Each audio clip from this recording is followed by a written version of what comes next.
introduce our patient, Dr. Mohammed Nabil Siddiqui, who is a distinguished third-year MBBS student at the prestigious King Edward Medical University, Lahore. He has 9 abstracts accepted at national and international conferences, 6 publications in Impact Factor Journal, and his abstracts are also accepted at ACTRIMS and ESMO, 7 national conference poster presentations, and first position at MedCon 2024 poster competition. 20 plus submissions have been done already. Mostly these are meta-analysis. So we look forward to Dr. Nabil's valuable insight and contribution to this webinar. Over to you, Dr. Over to you, Nabil. Thank you so much. मुझे बताइएगा आप Are सबको you मेरी able आवाज to आ रही share है? your screen?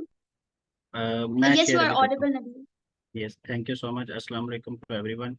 Thank you so much, Dr. Mesa and Dr. Insha for the invitation. I'm truly honored to be here among you guys. अगर आपको आवाज़ का या स्क्रीन का कोई इशू हो तो मुझे बता दीजिएगा. हम फॉर्मली स्टार्ट करते हैं इस सेशन को.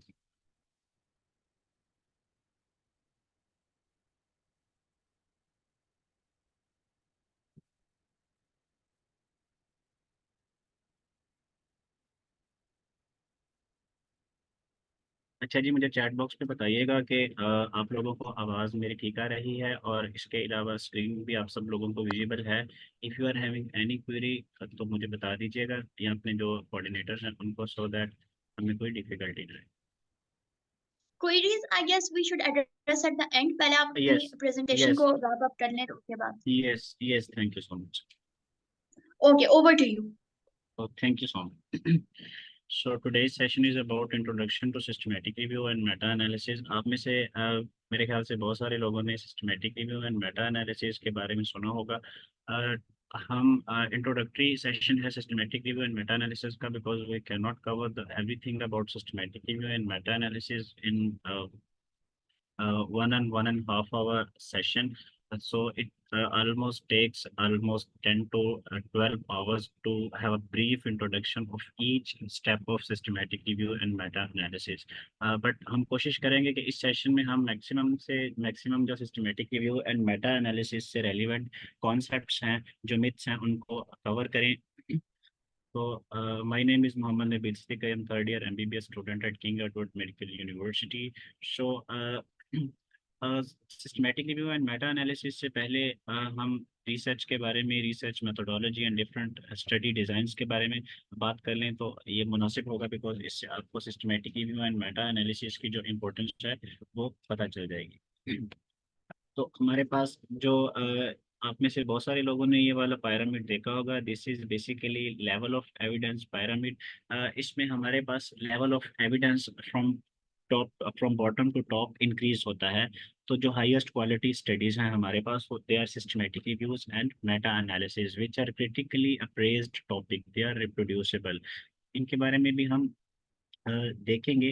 तो we have different study designs like letter to editors in the background information, expert opinions which are of lowest quality evidence. This information is unfiltered. Then we have original studies like cross-sectional studies, case controlled studies, case series, case reports.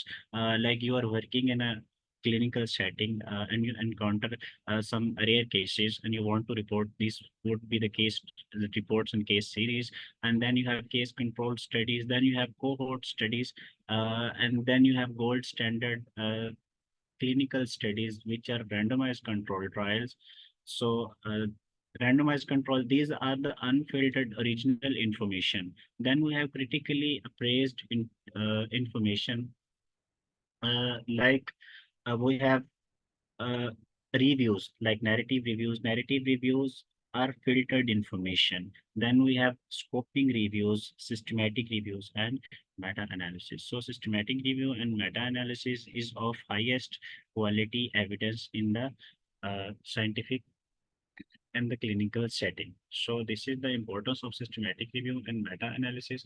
इसके अलावा इसकी importance ये है कि all the regional studies, unfiltered information, you need multiple resources. But for the systematic reviews, meta-analysis, narrative reviews and scoping reviews आपको physical resources की ज़रूरत नहीं होती। आपको एक टीम बनानी है, टॉपिक डिसाइड करना है एंड देन स्टार्ट कर देना है। पब्लिकली अवेलेबल डेटा को आपने यूज़ करना है इसमें। But for original studies like case series, case reports, इसमें बहुत सारी चीज़ें आ जाती हैं। जैसे आपने इंस्टीट्यूशनल रिव्यू बोर्ड से इजाज़त लेनी है for conducting the study. If you are doing a cross sectional study, randomise control trial हमारे बस की बात नहीं है, हमारे बहुत सारे पीजीज और प्रोफेसर्स के बस की बात नहीं है, तो हम इन कंडक्ट नहीं करते। कंडक्ट भी करें तो वो कहीं पब्लिश नहीं होते क्योंकि इनकी क्वालिटी कंप्रोमाइज होती है। But as a medical student और मेडिकल ग्रेजुएट, हम जो systematic reviews and meta analysis conduct कर सकते हैं independently, and they are get published easily than the original studies, and they get more cited. So systematic reviews and meta-analysis are of great importance. And then we have different type of reviews, like we have systematic reviews, we have narrative reviews, like different types of reviews, including the narrative reviews, including the scoping reviews. Narrative reviews and scoping reviews basically discuss a very broader question. इसमें risk of bias बहुत ज़्यादा है, because आप अपनी मर्जी से studies को choose करते हैं। इनका जो टॉपिक है रिलेटिवली ब्रॉडर होता है, ब्रॉडर क्लिनिकल एस्पेक्ट को ये डिस्कस करता है। इसकी जो मेथोडोलॉजी है वो इतनी रिगरस और रिप्रोड्यूसिबल नहीं होती, येट ये ओरिजिनल स्टडीज से बेहतर हैं, but systematic review and meta analysis के मुकाबले में इनकी इम्पोर्टेंस, इनकी जो वैल्यू है वो कम है। Systematic review and then we have systematic reviews. So उसके बाद हर मेटा एनालिसिस सिस्टमेटिक रिव्यू होता है। ऐसा सिस्टमेटिक रिव्यू जिसमें हम कोई स्टैटिस्टिकल टेस्ट को फॉर्म करते हैं अपने डेटा को प्रेजेंट करने के लिए, अपने डेटा को प्रूफ करने के।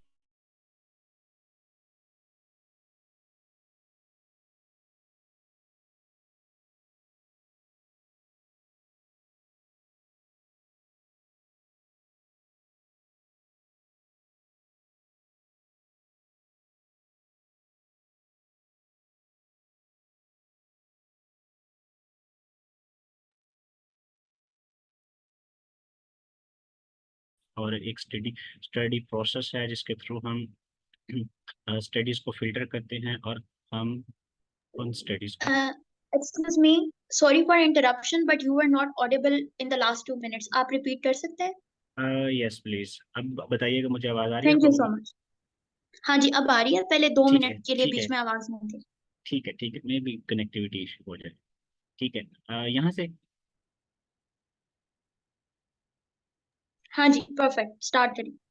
ठीक है, अ, हम डिफरेंट टाइप ऑफ रिव्यूज जो कंडक्ट करते हैं उनमें narrative reviews and scoping reviews आ जाते हैं, जिनका जो स्कोप है वो बहुत ज़्यादा ब्रॉड होता है। ये ब्रॉड क्वेश्चन को डिस्कस करते हैं, ब्रॉड क्लिनिकल क्वेश्चन को डिस्कस करते हैं। इनके जो क्वेश्चंस हैं दे आर नॉट नैरो, तो इसमें बाइस का इम्कान भी ज़्यादा होता है, बिकॉज आप अपनी मर्जी से पिक एंड चूज करते हैं। कोई डिफाइंड सर्च स्ट्रैटेजी नहीं होती, कोई रिगरस मेथोडोलॉजी नहीं होती कि आपने आर्टिकल्स को कैसे सिलेक्ट किया। ऑल्दो इंक्लूजन एक्सक्लूजन क्राइटेरिया होता है, लेकिन इतना डिफाइंड नहीं होता, इतना वेल डिफाइंड और सेलेक्टिव नहीं होता कि जिसकी बुनियाद पे आप उस स्टडी को रिप्रोड्यूस कर सकें।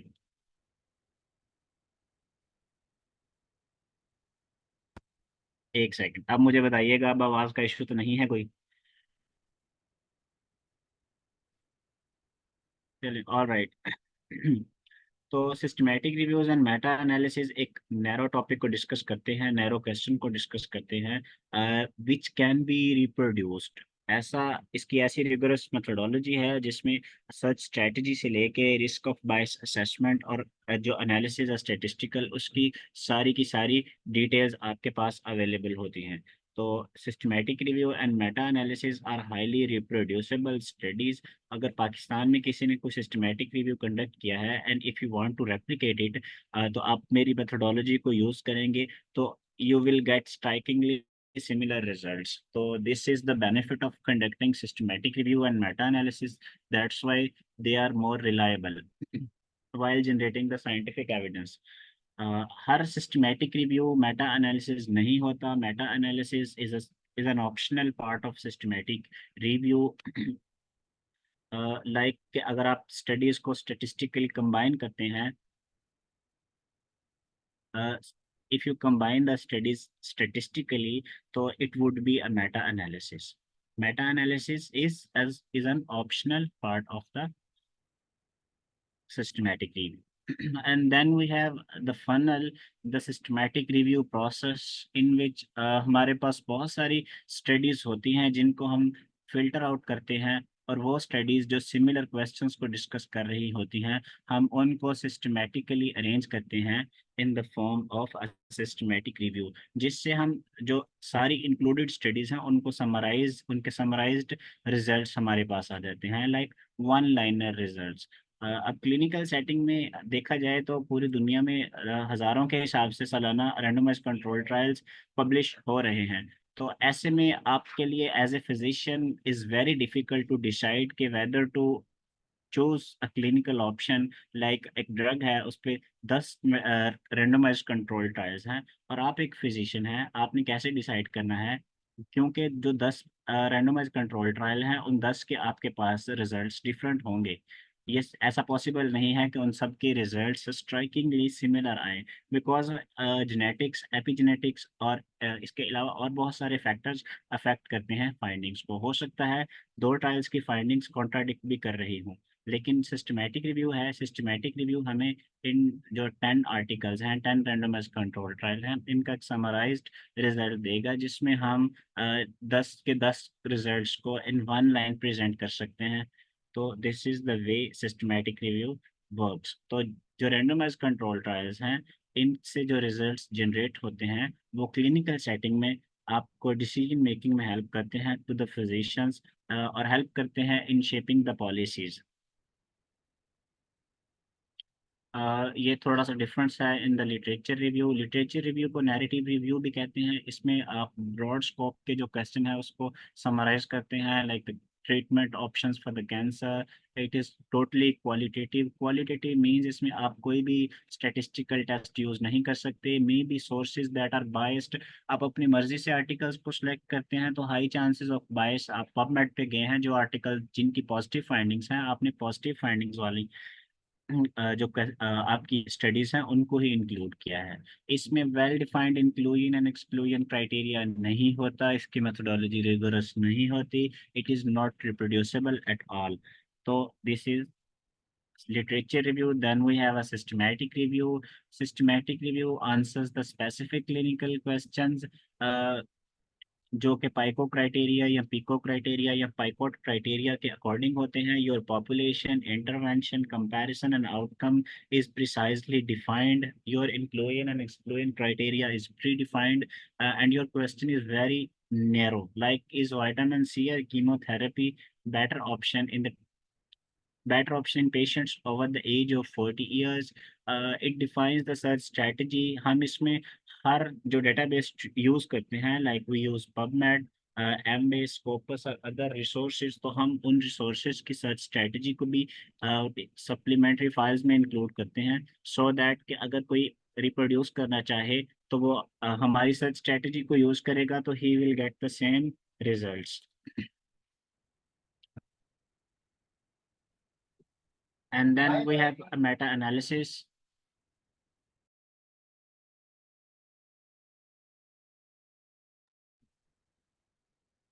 Looks at the study from the systematic review. It is qualitative, quantitative synthesis, जिसमें हम statistically देखते हैं कि which studies are statistically significant, इनकी importance क्या है, heterogeneity क्या है, कौन से factors हैं जिनकी वजह से studies differ कर रही हैं, जिनकी वजह से आपकी findings जो है वो compromise हो रही हैं। जो meta analysis है इसकी ज़्यादा power है as compared to the single studies or to the systematic review।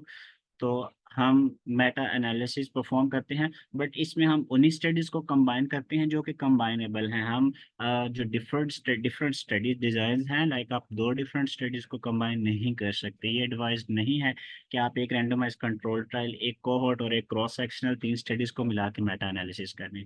तो आपके पास स्पेसिफिक कंपेरिजंस होते हैं, स्पेसिफिक स्टडी डिजाइन चूज करते हैं ताकि आपकी जो फाइंडिंग्स हैं वो रिलायबल हों, रिप्रोड्यूसिबल हों और क्लिनिकल सेटिंग में कोई मीनिंगफुल एविडेंस प्रोड्यूस कर सकें।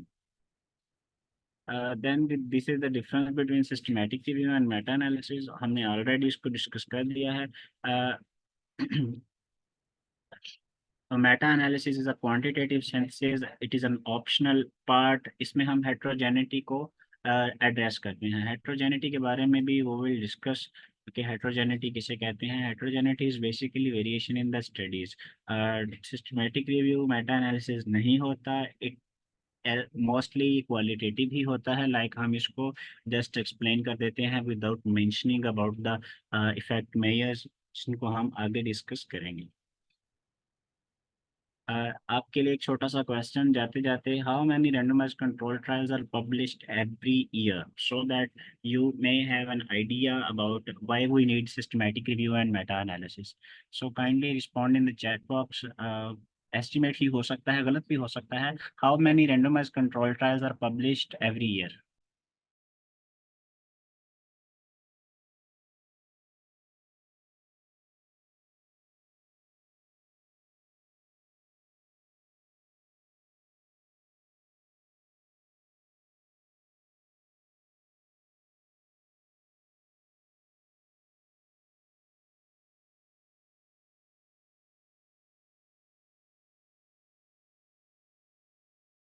सिर्फ पाकिस्तान की नहीं, पाकिस्तान में तो मेरे ख्याल से रैंडमाइज्ड कंट्रोल ट्रायल इस लेवल के पब्लिश ही नहीं होते कि वो इंटरनेशनल जर्नल्स में जा सकें। Internationally how many clinical trials, randomised control trials are published every year? More than 1000, 25,000, 10,000, 2 million? No. So basically 2023 तक आपके पास 19,000 plus randomized control trials are published every year. It means that कि आपके पास हर साल 19,000 articles आ रहे हैं। और ये ऐसे नहीं है, ये जस्ट रेंडोमाइज कंट्रोल ट्रायल्स हैं। Clinical trials, animal studies, letter to editors, narrative reviews are other than that. तो साइंटिफिक जो डाटा है इट इज एक्सप्लोडिंग एक्सपोनेंशियली। तो ऐसे में हम क्या करते हैं, कॉकरन कोलैबोरेशन ने अर्ली 90s में सिस्टमैटिक रिव्यूज की बुनियाद रखी, जिसमें हम सिमिलर स्टडीज को, जो सिमिलर क्वेश्चंस को डिस्कस करते हैं, उनको कंबाइन करने का प्रोसेस शुरू किया। And then systematic review advance towards the meta analysis, जिसमें स्टेटिस्टिकली आपने स्टडीज को कंबाइन किया। तो अब हमारे पास ईयरली इतने ज़्यादा रैंडमाइज कंट्रोल ट्रायल या क्लिनिकल ट्रायल्स पब्लिश हो रहे हैं, you need to review them and you need to synthesize the evidence from them because अगर हमने ऑलरेडी डिस्कस किया कि आपके पास ऐसे clinical trials, randomise control trials भी होंगे जिनमें कंट्राडिक्टिंग रिजल्ट होंगे, कन्फ्लिक्टिंग रिजल्ट्स होंगे।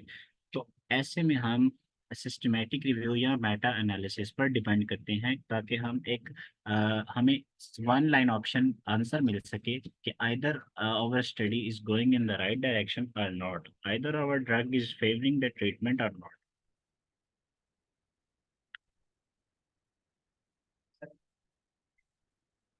अच्छा जी, ये आपके लिए छोटा सा एक और क्वेश्चन है। अच्छा, ये हमारे पास 3 ट्रायल्स हैं, ट्रायल 1, 2 एंड 3। ट्रायल 1 में आपके पास 1000 पेशेंट हैं, ट्रायल 2 में 500 पेशेंट्स हैं, ट्रायल 3 में 100 पेशेंट्स हैं। जो ट्रायल 1 है और इसमें एशियंस हैं, ट्रायल 2 में सिर्फ ब्लैक्स हैं, और जो थर्ड है उसमें जस्ट ब्लैक। आगे ईयर ऑफ पब्लिकेशन है, then randomisation, blinding, consort guidelines. अच्छा जी, ये 3 प्रोसेस है। अब आप इनमें से बताइएगा कि कौन सा ट्रायल जिसकी क्वालिटी अच्छी है, बेहतर क्वालिटी का रैंडमाइज कंट्रोल ट्रायल है। Depending upon the measures, randomization, blinding and consort guidelines.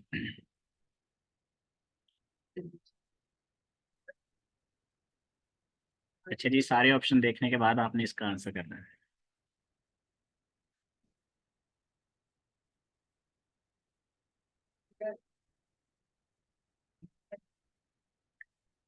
अच्छा जी, 2 के बेहतर होने की रीजन क्या हो सकती है आपके पास? Why not 1? बिकॉज इसमें पेशेंट ज़्यादा हैं और कंसोर्ट गाइडलाइंस भी फॉलो हो रही हैं।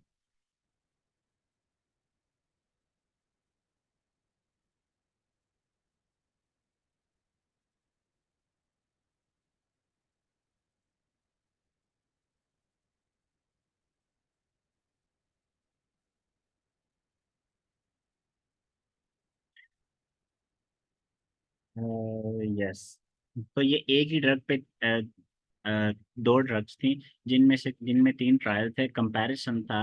2 ट्रायल्स कह रहे हैं drug A is better and एक ट्रायल कह रहा है ड्रग बी इज बेटर, तो हम किस ट्रायल पे यकीन रखेंगे कि कौन सा ट्रायल बेहतर है? तो yes, trial 2 will be better option because इसमें एशियन और ब्लैक्स दोनों पॉपुलेशन है। ये थोड़ा लेटेस्ट पब्लिश्ड है, it has randomisation, it has blinding, also it lacks consort guidelines, so drug B is better but it is not decisive because हम एक clinical trial की बुनियाद पे 500 पेशेंट्स की बुनियाद पे हम ये नहीं कह सकते कि कोई ड्रग जो FDA अप्रूव हो सकती है। इसके लिए we need a long process. किसी भी ड्रग को अप्रूव होने के लिए it takes at least 10 to 15 years, और इसमें आप बहुत सारे क्लिनिकल ट्रायल्स पूरी दुनिया में डिफरेंट पेशेंट्स पे, डिफरेंट पॉपुलेशन पे कंडक्ट करते हैं।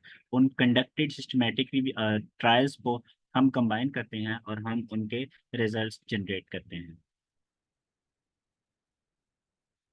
So why to do a systematic review and meta analysis करने का क्या फ़ायदा है? अभी तक बहुत सारी चीज़ें हम डिस्कस कर चुके हैं, तो आपको समझ लग गई होगी कि हम इंफॉर्मेशन को कंपाइल करते हैं। इंफॉर्मेशन इतनी ज़्यादा है, information is exploding, exponentially information increase हो रही है, तो हमने इंफॉर्मेशन को कंपाइल करना है। अब कंपाइल करने का दौर है। हम सिंगल लाइन आंसर्स प्रोड्यूस करते हैं कि ड्रग ए इज़ बेटर और drug B is better depending upon the data we have, which is generated by the systematic reviews and meta analysis। हम conflicting results को डील कर सकते हैं। Like अगर आप एक physician हैं and you have 5 clinical trials, 2 trials are saying that drug A is better and 3 trials are saying drug B is better, but हम इसमें patients, number of patients, ethnicity के differences हैं, तो उनको आप कभी भी एज ए फिजिशियन आपके लिए बड़ा मुश्किल चॉइस होगी कि आप किसी ड्रग को भी अथॉरिटेटिवली कह दें कि ड्रग ए इज़ बेटर और आपके पास कोई रीज़न ना हो उसकी। तो कन्फ्लिक्टिंग रिजल्ट्स को रिजॉल्व करने के लिए वो have to do systematic reviews and meta analysis. It is the basic of evidence based medicine. जितनी भी स्टडीज़ हैं क्लिनिकल ट्रायल्स के बाद meta analysis, systematic reviews perform होते हैं, फिर ये स्टडीज़ जो ड्रग्स हैं ये अप्रूव होती हैं, मार्केट में आती हैं, then it helps to change the policies. जैसे ही आपकी ड्रग्स अप्रूव होती हैं इस पे पॉलिसीज़ बनती हैं, हेल्थ केयर में नई गाइडलाइंस आती हैं। जो इंडस्ट्रीज़ हैं, इंडस्ट्रीज़ में जो वो ड्रग्स हैं वो मैस प्रोडक्शन एंड देन वो सारी चीज़ें दे आर ऑल इंटरकनेक्टेड। तो systematic reviews and meta analysis are the basics of the policy changes in the evidence based medicine. तो ये systematic review and meta analysis की एक डेफिनेशन है, किताबी डेफिनेशन, तो ये आप देख लें। वैसे हम इसके बारे में एक्सटेंसिवली डिस्कस कर चुके हैं। Collecting and summarising empirical evidence, pre specified eligibility criteria. Meta analysis uses the statistical methods to summarize the results of the studies। Combine करते हैं इसमें हम स्टडीज के रिजल्ट्स को। देन नैरेटिव रिव्यूज और सिस्टमेटिक रिव्यूज में क्या डिफरेंस है? नैरेटिव रिव्यू का जो क्लिनिकल क्वेश्चन है ये बहुत ब्रॉड होता है। जो सिस्टमेटिक रिव्यू है इसका clinical question is very focused and then सच स्ट्रेटजी स्पेसिफाई नहीं होती। लाइक आप अपनी मर्जी से आर्टिकल्स को गूगल स्कॉलर से, पबमेड से जो आर्टिकल्स अच्छे लगते हैं, जिनकी फाइंडिंग्स आपको प्रॉमिसिंग लगती हैं, तो आप उनको चूज करते हैं, जबकि मेटा एनालिसिस में ऐसा नहीं है। A well-defined search strategy for every database, you have to report it when you are submitting your article in the form of supplementary files. There is no predefined selection criteria for the narrative reviews, while there is predefined selection criteria। No appraisal or grading means that आपने quality of evidence या risk assessment है वो आप कभी नहीं कर सकते narrative review में।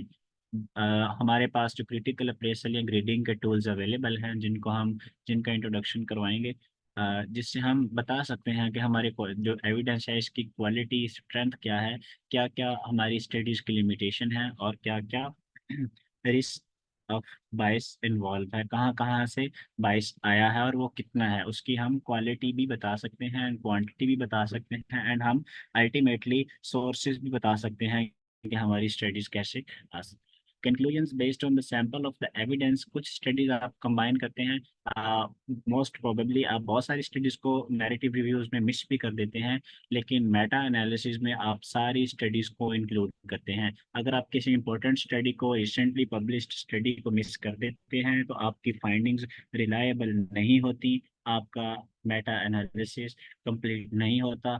तो if it's not complete so it is not published, if it's published तो इसमें भी बहुत सारे मसाइल होंगे। अच्छा जी, अब कौन से स्टेप्स हैं जिनके थ्रू हम systematic review and meta analysis conduct कर सकते हैं। हम स्टेप बाय स्टेप सारी चीज़ों को डिस्कस करेंगे इसमें। First is the framing research question. Research conduct करने से पहले आपके पास रिसर्च क्वेश्चन होना ज़रूरी है। रिसर्च क्वेश्चन कैसे डिज़ाइन करना है वो discuss, then we have to find the relevant literature. Yes, हमने एक क्वेश्चन को बना लिया है, क्वेश्चन को बनाने के बाद उसको हमने चेक किया, इज इट फिजिबल और not, is it already published और not. If it is not already published and it is novel, so हम लिटरेचर सर्च करेंगे। लिटरेचर सर्च का मतलब ये है, हम databases like PubMed, Embase, Cochrane, clinical trials, Google Scholar etcetera को search करते हैं अपने कीवर्ड्स के साथ, और हम देखते हैं कि either our topic is feasible और नॉट, और देन कितनी स्टडीज अवेलेबल हैं, क्या हम एक मेटा एनालिसिस कंडक्ट भी कर सकते हैं या नहीं कर सकते। If yes then we will move towards screening. हम अपने जो सर्च रिजल्ट्स हैं उनको एक्सपोर्ट करेंगे, स्क्रीन करेंगे, and then data extraction, then we will perform a meta-analysis, risk of bias assessment, manuscript writing, journal selection and submission। तो ये steps हैं आपके पास। क्वेश्चन फ्रेम करने के बाद अगर आपका क्वेश्चन फ्रेम हो गया है तो यहाँ एक एडिशनल स्टेप भी आप ऐड कर सकते हैं, विच इज़ प्रोटोकॉल रजिस्ट्रेशन, जिसे प्रोस्पिरो भी कहते हैं। प्रोस्पिरो का मतलब है prospective registration of systematic reviews. तो इट इज़ लाइक आपने अपना सिस्टमेटिक रिव्यू बुक कर लिया है ताकि कोई सिस्टमेटिक रिव्यू उस पर कंडक्ट ना कर सके। ये पॉसिबल है कि आप पाकिस्तान में बैठे एक टॉपिक को सिलेक्ट करके उस पर सिस्टमेटिक रिव्यू कर रहे हैं, because systematic review takes 2 to 3 months normally. अगर नॉर्मल पेस के साथ आप चलें विद एकेडमिक जो आप कमिटमेंट्स हैं, तो it will take 2 to 3 months। ठीक है, तो इट इज़ क्वाइट पॉसिबल कि कोई और भी इस पे काम कर रहा है और वो आपसे पहले पब्लिश करवा दे, तो आपकी सारी मेहनत तो ज़ाया हो जाएगी। इसके लिए you have Prospero registration which is an optional part. कुछ जर्नल्स इंकरेज करते हैं कि आप प्रोस्पिरो या प्रोटोकॉल रजिस्टर करवाएं, सो दैट कि आपकी स्टडी को कोई कॉपी ना कर सके। Then we have literature search, screening, data extraction, meta analysis conduct करते हैं, and then manuscript writing। So topic selection, topic selection is most crucial part। अगर आपका टॉपिक ही वैलिड feasible नहीं है तो आप आगे मूव नहीं कर सकते। If you are just repeating the previous question, it will never get published because it is already widely discussed, it is published, तो आप वो पब्लिश नहीं कर सकते। You need novelty। It should be novel, it should be interesting, it should be clinically relevant। तो clinically relevant भी होना चाहिए। लाइक कोविड का दौर था तो कोविड में कोविड से रेलिवेंट स्टडीज को प्रेफर किया जा रहा था। इसके अलावा आप ऐसी studies like smoking and cancer, इसके बारे में आप इसका कोई रिलेशन एक्सप्लोर कर रहे हैं या इस तरह के क्रॉस सेक्शनल या कोहॉर्ट स्टडी कर रहे हैं या मेटा एनालिसिस कर रहे हैं, तो ये कभी भी पब्लिश नहीं होगा, क्योंकि ये फैक्ट्स एस्टेब्लिश हो चुके हैं आज से 20, 25, 40 साल पहले। तो ऐसी चीज़ें जो कि एस्टेब्लिश्ड फैक्ट बन चुकी हैं, लिटरेचर का हिस्सा बन चुकी हैं, बुक्स में आ चुकी हैं, अनडिनाइबल फैक्ट्स बन चुके हैं, तो आप उन पे नहीं रिसर्च करेंगे because they are not novel. although they are interesting, they might be clinically relevant, तो it should be novel because आप नोवेलिटी को प्रेफर करेंगे। अच्छा जी, आपके लिए छोटा सा सिनेरियो है, तो इसमें बताइए मुझे क्या आप पब्लिश करेंगे। आप एक हाई इम्पैक्ट फैक्टर जर्नल के एडिटर हैं। एडिटर डिसाइड करता है कि आपने किसी पेपर को एक्सेप्ट करना है, पब्लिश करना है या नहीं करना।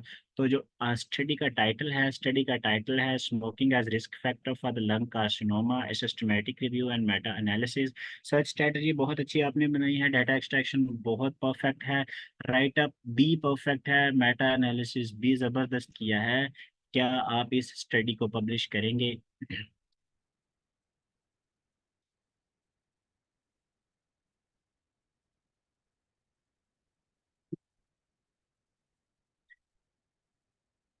देखिए, आप किसी की मेहनत पे पानी फेर रहे हैं। बहुत अच्छा उन्होंने सर्च स्ट्रैटेजी बिल्ड की है, डाटा एक्सट्रैक्ट किया है, तो आप ऐसे स्टडी को क्यों रिजेक्ट कर रहे हैं?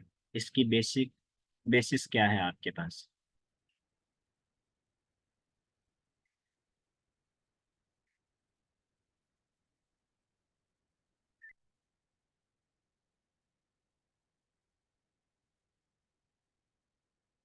देख लें, आपकी मर्जी है। बहुत अच्छा पेपर लग रहा है, smoking as risk factor. Search strategy बहुत अच्छी है, इस डाटा एक्सट्रैक्शन बहुत अच्छा है, एनालिसिस बहुत अच्छा है, लिखा बहुत अच्छे अंदाज के साथ है। आप क्यों रिजेक्ट कर रहे हैं?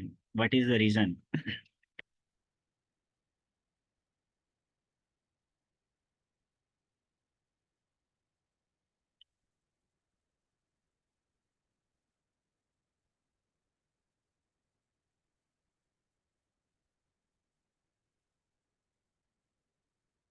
यस, ये ऑलरेडी एक्सटेंसिवली सर्च्ड टॉपिक है। It lacks novelty. जितना मर्जी आप इसको रिगरस बना लें, जितनी मर्जी इसकी search strategy, data extraction, analysis अच्छा कर लें, क्योंकि ये ऑलरेडी एस्टेब्लिश्ड फैक्ट है, इसमें कोई नॉवल चीज़ नहीं है। आज से 40-50 साल पहले की ये चीज़ एस्टेब्लिश्ड है कि स्मोकिंग लंग कैंसर का रिस्क फैक्टर है। इस पे 100 नहीं, थाउजेंड्स स्टडीज अवेलेबल हैं। तो your article should have some novelty. अच्छा जी, framing research question, how will you frame your research question? Research question को फ्रेम करने के लिए systematic reviews and meta analysis के लिए जो मॉडल है उसे पाइकॉट मॉडल या पाइको मॉडल कहते हैं। समटाइम्स इसमें टाइम इंक्लूड होता है, समटाइम्स इंक्लूड नहीं होता। इसमें जो पी स्टैंड्स फॉर पॉपुलेशन, आगे हम डिस्कस करेंगे। Patient population or problem, like you are going to do a research on patients with atrial fibrillation, तो आपकी पॉपुलेशन क्या होगी? Patients with atrial fibrillation. You are studying the effects of digoxin on patients with atrial fibrillation versus the best medical management. और आपका outcome क्या है इसमें, कि जो कार्डियक आउटपुट है या जो अरिथमियास को आ रहे हैं उसमें कितनी बेहतरी आ रही है या कितने लेस एडवर्स इफेक्ट्स हैं। तो this is according to the PICOT model, जिसमें आप पेशेंट इंटरवेंशन, कंपैरिजन और आउटकम, ये सारा एक्सप्लिसिटली डिफाइंड होता है। आपने हर चीज़ को डिफाइन करना है, लाइक योर पॉपुलेशन। और ये बहुत नैरो पॉपुलेशन है, ऐसे नहीं। The patient with lung cancer may be the patient with non small cell lung cancer with age of more than 50, या एथनिसिटी या एटसेट्रा। इस तरह आप अपनी पॉपुलेशन को नैरो डाउन भी कर सकते हैं। इंटरवेंशन कहते हैं कोई procedure, like you have drug, जिस लाइक डाइजॉक्सिन हमने डिस्कस किया। Digoxin is our intervention. जैसे परक्यूटेनियस इंटरवेंशन है, स्टेंटिंग ऑपरेशंस वगैरह भी हैं, तो these are our intervention. Like कोई सर्जिकल प्रोसीजर है तो इट इज़ इंटरवेंशन। जिसके अगेंस्ट हम कंपेयर कर रहे हैं उसे हम कंपैरिजन कहते हैं। लाइक एक ड्रग को आप प्लेसिबो से कंपेयर कर रहे हैं, like drug versus no drug, ताकि आपको फुल्ली जो इफेक्ट्स हैं वो पता चल जाए, आपकी ड्रग का पोटेंशियल। तो इट इज़ अ कंपैरिजन। अगर आपके पास एक से ज़्यादा ड्रग्स अवेलेबल हैं, आप उन दोनों ड्रग्स का डायरेक्ट कंपैरिजन कर रहे हैं, उनकी कंपैरेटिव सेफ्टी और कंपैरेटिव एफिकेसी देखना चाहते हैं, तो आपका comparison will be the second drug. और आउटकम्स कहते हैं जिस मकसद के लिए हमने अपना रिसर्च क्वेश्चन डिज़ाइन किया है। लाइक ये एक प्रोसीजर है, सर्जिकल प्रोसीजर है, लाइक कोरोनरी बाईपास स्टेंटिंग है for the patients with and stage heart failure. तो इसमें आप इसको कंपैरिजन विद द प्लेसिबो, तो आउटकम्स में आप मोर्टेलिटी देखेंगे, मॉर्बिडिटी देखेंगे, सेवेरिटी सिम्टम्स में क्या आती है। इसके अलावा एडवर्स इवेंट्स देखेंगे, either the procedure is safe, cost effectiveness देख सकते हैं। तो दीज आर आवर आउटकम्स के हमने इस रिसर्च से, इस मेटा एनालिसिस से जो क्लिनिकल आपके पास आउटकम्स हैं वो क्या होने चाहिए। If you have know outcome तो आपकी स्टडी का कोई फ़ायदा नहीं है, बिकॉज हमारा मकसद एविडेंस जनरेट करना है, आउटकम्स को समराइज करना है। समटाइम्स इट में involve the time, study design भी इन्वॉल्व हो सकता है, लाइक पाइकोट्स भी इसको कुछ कहते हैं, S stand for the study design. You में include specific studies in your meta analysis, like most of the cases में हम रैंडमाइज कंट्रोल ट्रायल्स को इंक्लूड करते हैं, तो इट इज़ योर पाइकोट्स। आपने जब भी कोई साइंटिफिक क्वेश्चन बनाना है, उसके पाइकोट्स को आपने एक्सप्लिसिटली बताना है, पेशेंट्स क्या है, पॉपुलेशन क्या है, इंटरवेंशन क्या है। तो इसमें भी आपने स्पेसिफिक्स बताने हैं। ये नहीं है कि पेशेंट्स विद हार्ट फेलियर, तो हार्ट फेलियर की डायग्नोस्टिक क्राइटेरिया क्या है, ये भी आपने डिस्कस करना है उसमें। इसमें हम डिस्कस करेंगे सिंगल आर्म स्टडीज का मेटा एनालिसिस भी कर सकते हैं विदाउट एनी कंपैरिजन, बट इसकी उतनी रिलायबिलिटी और इतना रॉबस्ट जो एविडेंस है वो सिंथेसाइज नहीं होता। There are some softwares and there are methods which we will discuss sometimes later if we got an opportunity to meet again.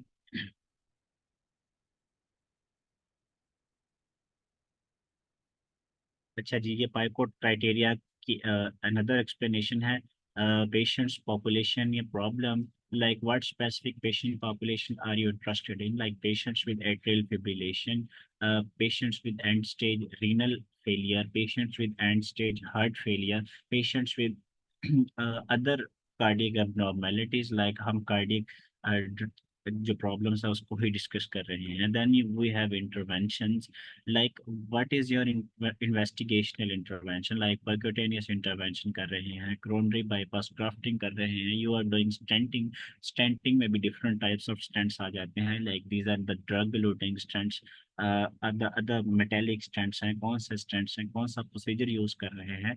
तो ये आपने अपनी जो इन्वेस्टिगेशन इंटरवेंशन है वो भी एक्सप्लिसिटली बतानी है। लाइक डाइजॉक्सिन पे रिसर्च कर रहे हैं, सम सॉर्ट ऑफ एंटीकोएगुलेंट पे रिसर्च कर रहे हैं, आपकी इंटरवेंशन वो है, तो आपने अपनी इंटरवेंशन को एक्सप्लिसिटली बताना है।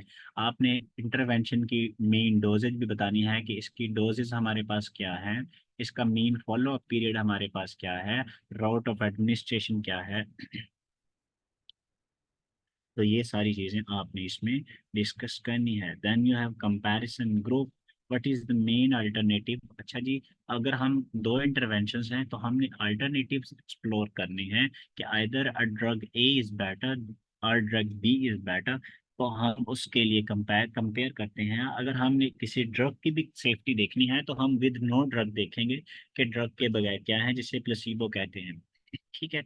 आउटकम ऑफ इंटरेस्ट क्या है, what do you intend to accomplish, measure, improve or affect, like जो हमारी percutaneous coronary intervention है for the patient with end stage heart failure, तो उसमें हमारा मकसद पेशेंट को मोर्टेलिटी से बचाना, मॉर्बिडिटी से बचाना, severity of the heart failure symptoms like ejection fraction, like other parameters, New York heart association का स्कोर है, इसके बाद KCCQ स्कोर है। इसके अलावा आपके पास डिफरेंट जो मेयर्स हैं जो कि हार्ट फेलियर पैरामीटर्स हैं, लाइक कुछ लैब वैल्यूज भी हो सकती हैं, ट्रोपोनिन टी वैल्यू हो सकती है, आपके पास एन टर्मिनल प्रो BN भी हो सकता है, या there are some other measures like left ventricular ejection fraction etcetera. तो ये सारी चीज़ें आपके आउटकम्स ऑफ इंटरेस्ट हैं कि आप किस चीज़ को फोकस कर रहे हैं। Time of follow up time को भी इसमें इंक्लूड कर सकते हैं, like 1 year follow up period है, 6 मंथ, 3 मंथ्स एटसेट्रा। तो आप स्पेसिफाई कर सकते हैं if you have more number of studies.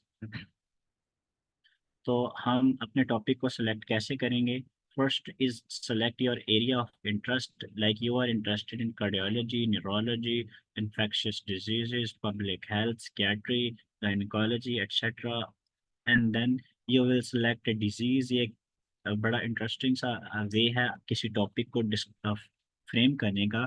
If you are going to have a new topic, तो you will select your area of interest, you will read up all available treatments, like कौन सी drugs पे, कौन सी investigational drugs हैं जिन पे आजकल trials publish हो रहे हैं, तो आप उनमें देखेंगे।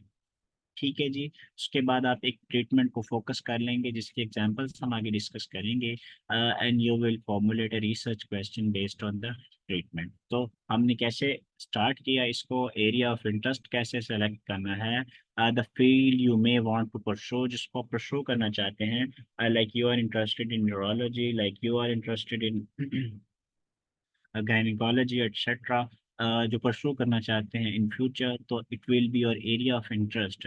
तो जिसमें आपके पास मेंटोर भी अवेलेबल है, someone who can guide you, because हमारा क्लिनिकल नॉलेज उतना नहीं है कि हम उस तरह चीज़ों को समझ सकें।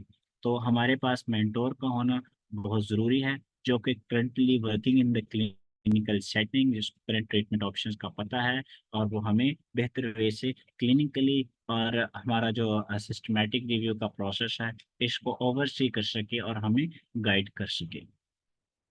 ठीक है जी, न्यू क्लिनिकल ट्रायल जिसमें बहुत ज़्यादा आ रहे हैं, तो वो आपके लिए एरिया ऑफ इंटरेस्ट हो सकता है। लाइक कार्डियोलॉजी में बहुत ज़्यादा क्लिनिकल ट्रायल्स आ रहे हैं, न्यूरोलॉजी में, गैस्ट्रोएंटरोलॉजी में, तो जिनमें भी डिफरेंट डिजीजेज हैं, जैसे आप नैरो डाउन करेंगे तो आपको बहुत सारे क्लिनिकल ट्रायल्स इसमें मिल जाएंगे।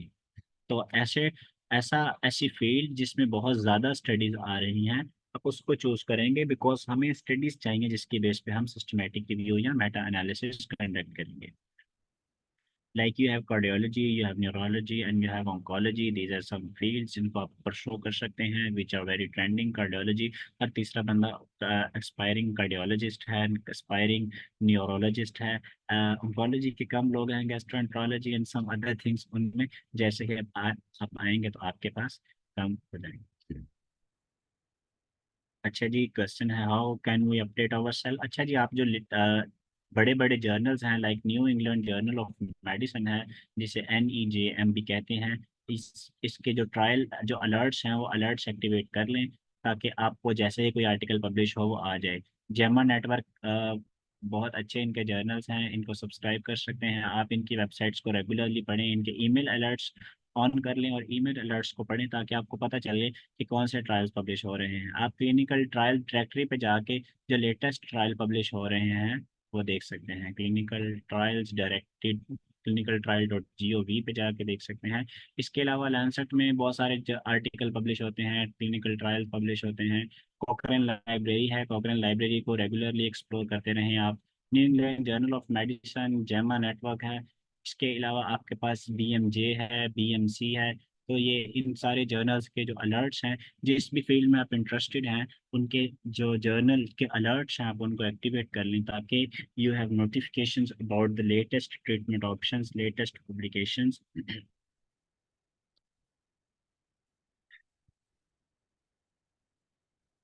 अच्छा जी,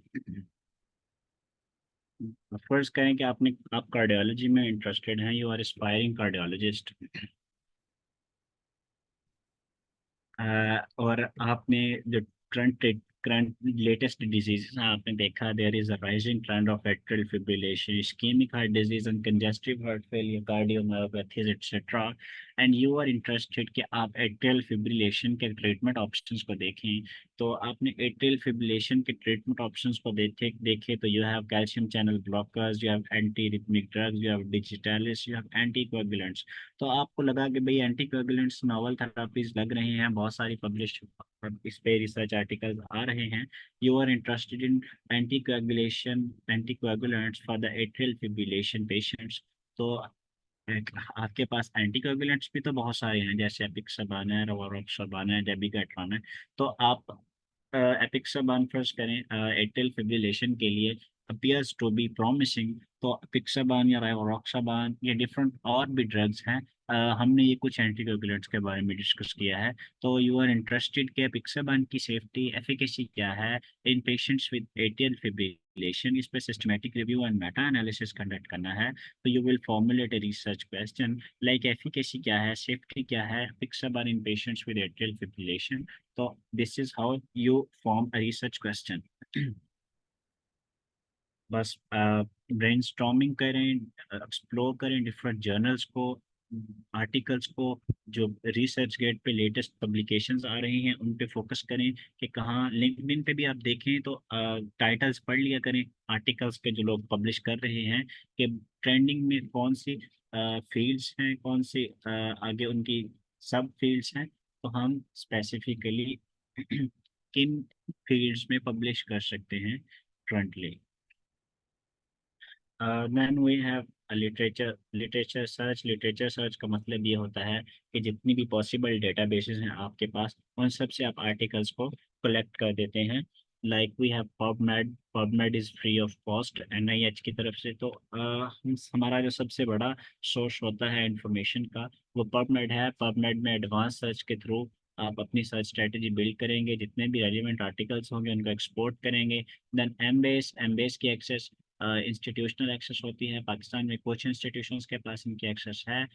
it is paid, you can request your fellows और सीनियर्स और someone who is working as a doctor in US और UK, so they have access to the Embase, तो आपको एमबेस के रिजल्ट्स प्रोवाइड कर सकते हैं। एमबेस में यूरोप का डेटा है, और जो पबमेड है इसमें मोस्ट ऑफ द यूएस और जो एशिया, ये इस तरह की डेटा। इसके अलावा चाइनीज़ डेटा बेसिस अलहदा हैं, लेकिन हम चाइनीज़ डेटा बेसिस को ड्यू टू लैंग्वेज बैरियर हम यूज़ नहीं करते। Then we have Scopus.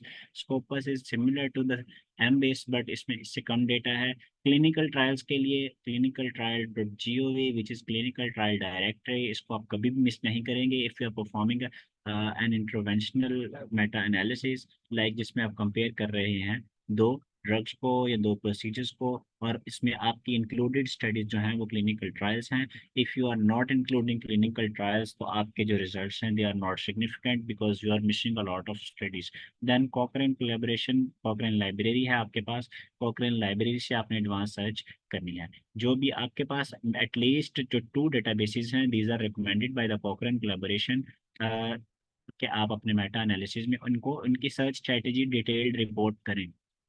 तो you have to use at least 2 databases. So Google Scholar is not a database. Google Scholar is a search engine. Although you can include the articles from Google Scholar, but Google Scholar को database आपने नहीं कहना, because Google scholar जिस तरह Google एक search engine है, इसी तरह गूगल स्कॉलर भी एक सर्च इंजन है, बट इसमें जस्ट आर्टिकल्स आते हैं स्कॉलरली। तो इसमें अनपब्लिश्ड लिटरेचर भी होता है, ग्रे लिटरेचर भी होता है, अनइंडेक्स्ड आर्टिकल्स भी होते हैं। इसमें कोई डिफाइंड क्राइटेरिया नहीं है, डिफाइंड कीवर्ड्स नहीं है जिससे आप सर्च कर सकें, और आपकी सर्च इससे आप कोई भी कीवर्ड लिखेंगे तो आपके रिजल्ट्स लाखों में चले जाएंगे, लेकिन इतने आर्टिकल्स रेलिवेंट नहीं होंगे।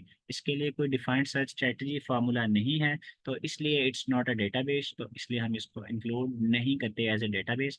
But you can still include the article in your search strategy, but you will mention them as the hand search, या आपने वेबसाइट से या अदर सोर्सेज से सर्च किया है या रजिस्टर से सर्च किया है। Then you have web of science. Web of science is free, but इसमें आर्टिकल्स बहुत कम होते हैं। I would recommend you if you are doing a systematic review or a meta-analysis, you should always use PubMed using the advanced search builder, and then clinical trials and the Cochrane. These are free, तो आप इन तीनों को use लाजमी करें। इसके अलावा अगर आपको एम्बेस या स्कोपस की एक्सेस मिल जाती है तो वेल एंड गुड, अगर नहीं भी मिलती तो still you have sufficient data to conduct a systematic review and meta-analysis. Then the second step is you have exported all the studies to the Zotero, to Ryan, etc. Some software that we will discuss in a while. पर screening का मतलब ये है कि आपके पास फर्ज करें 1500 articles आ गए हैं सारी डेटाबेसेस से, तो आपने उन आर्टिकल्स में से 1500 के 1500 तो रेलिवेंट नहीं है, तो 1500 आर्टिकल्स में से इट इज़ क्वाइट पॉसिबल कि there are lot of duplicates. ऐसी स्टडीज़ हैं जो क्लिनिकली रेलिवेंट नहीं है, सम आर एनिमल स्टडीज़, कुछ ऑलरेडी सिस्टमैटिक रिव्यूज़ या मेटा एनालिसिस हो सकते हैं, तो आपने उन स्टडीज़ को रिमूव करना है। ऐसे प्रोसेस को हम स्क्रीनिंग कहते हैं। जैसे हमारे पास first step is duplicate removal, वो will remove all possible duplicates. उसके बाद प्राइमरी स्क्रीनिंग है, and then we have secondary screening. तो जो सिमिलर स्टडीज हैं वो will exclude them in the deduplication process, और ये मैनुअली भी हो सकता है, थ्रू सम सॉफ्टवेयर भी हो सकता है, ऑल्दो ये सॉफ्टवेयर्स खुद ही डुप्लीकेट्स को रिमूव करते हैं, हमें मैनुअली करने की ज़रूरत नहीं पड़ती। देन प्राइमरी स्क्रीनिंग में हम टाइटल्स एंड एब्स्ट्रैक्ट की बेसिस पे स्टडीज को डिसाइड करते हैं आइदर टू इंक्लूड और एक्सक्लूड, बट इसमें एक्सप्लिसिट रीजन नहीं होती। आपने सिर्फ टाइटल पढ़ना है। अगर आप के टाइटल में आपका जो पाइको है वो एड्रेस किया गया है, you will include the studies. If your PICO is not addressed, then you will exclude the studies depending upon your predefined study selection process, inclusion और exclusion criteria. And then you have secondary screening. In secondary screening आप सारी स्टडीज़ के full text को retrieve करेंगे। Full text के लिए आप साई हब यूज़ कर सकते हैं। Sci Hub is a free of cost tool, जिसमें आप जिन स्टडीज़ के फुल टेक्स्ट अवेलेबल नहीं होते, आप उनसे इनके फुल टेक्स्ट को रिट्रीव कर सकते हैं। इसके अलावा आप रिसर्च गेट से आर्टिकल्स ले सकते हैं। आप पर्सनली ऑथर्स को ईमेल करके उनसे आर्टिकल्स मंगवा सकते हैं जो कि क्लोज एक्सेस है, या फिर आप किसी से रिक्वेस्ट करके आर्टिकल ले सकते हैं जिसके पास डेटाबेसेस की एक्सेस है। आपने जो भी आर्टिकल एक्सक्लूड करना है in secondary screening, you have to give reason why you have excluded this study. ठीक है, प्राइमरी स्क्रीनिंग में कोई रीजन नहीं होती, टाइटल और एब्स्ट्रैक्ट के बेसिस पे हम रिमूव करते हैं स्टडीज को, इंक्लूड या एक्सक्लूड करते हैं। और प्राइमरी स्क्रीनिंग सेकेंडरी स्क्रीनिंग में हम फुल टेक्स्ट के बेसिस पे करते हैं। अच्छा जी, कौन से टूल्स रिकमेंडेड हैं फॉर स्क्रीनिंग पर्पसेस? तो you have a lot of tools like Rayan is an excellent intelligent AI based tool. Then you have EndNote, then you have some people जो पुराने लोग हैं, पुराने बाबे और बुजुर्ग हैं, वो they are still using Excel sheets for the screening. And then you have some free options like Zotero and EndNote. तो EndNote is a very good option for the screening, but जो सबसे बेस्ट सॉफ्टवेयर है जिसको मैं prefer करूंगा या most commonly लोग use करते हैं, दिस इज Rayan एक ए बेस्ड टूल है जिसमें आपकी जो स्क्रीनिंग का प्रोसेस है वो बहुत ज़्यादा इजी हो जाता है डुप्लीकेट रिमूवल का। EndNote is although very good tool, but ये स्क्रीनिंग के बजाय एक कह सकते हैं आप रेफरेंस मैनेजमेंट सॉफ्टवेयर है। Excel is a good tool, but इसमें कोलेबोरेशन या वर्क फ्लो उस तरह का नहीं है। इसमें you have a lot of difficulties while coordinating। तो Rayan पे आप एज ए टीम भी काम कर सकते हैं। आपने अपना इंक्लूजन एक्सक्लूजन क्राइटेरिया इंक्लूड कर देना है, तो studies will be highlighted according to the inclusion and exclusion criteria. Zotero में भी आप डुप्लीकेट्स रिमूव कर सकते हैं, फोल्डर्स बना के स्क्रीनिंग कर सकते हैं। Zotero एंड नोट अच्छे हैं, लेकिन Zotero is free of cost and note is not free. But जो एंड नोट है ये डुप्लीकेट्स को एक ही क्लिक में रिमूव कर देता है। Then you have the process of data extraction. Data extraction का क्या मतलब है? आपने स्टडीज को स्क्रीन किया, आपके पास 1500 स्टडीज थी, like we are already discussed about. इसमें आपके पास जो 400 स्टडीज थी वो पॉसिबल डुप्लीकेट्स थे, वो आपने रिमूव कर दिए। Now you have 1100 studies. तो आपने 1100 स्टडीज को टाइटल एंड एब्स्ट्रैक्ट की बेस पे स्क्रीन किया है, एंड यू गॉट 240 स्टडीज। बाकी आपने एक्सक्लूड कर दी हैं इसमें से 860 studies.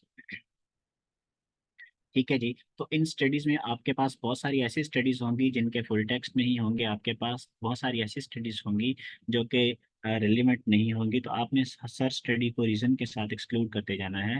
And finally you will have included study. Let's suppose we have 10 included studies, तो 10 स्टडीज़ का हमने डेटा एक्सट्रैक्ट करना है, which is our next step. तो डेटा एक्सट्रैक्शन में क्या करना है, ये एक रिसर्च क्वेश्चन की एग्जांपल है। Efficacy and safety of molnupiravir in कोविड-19, a systematic review and meta analysis.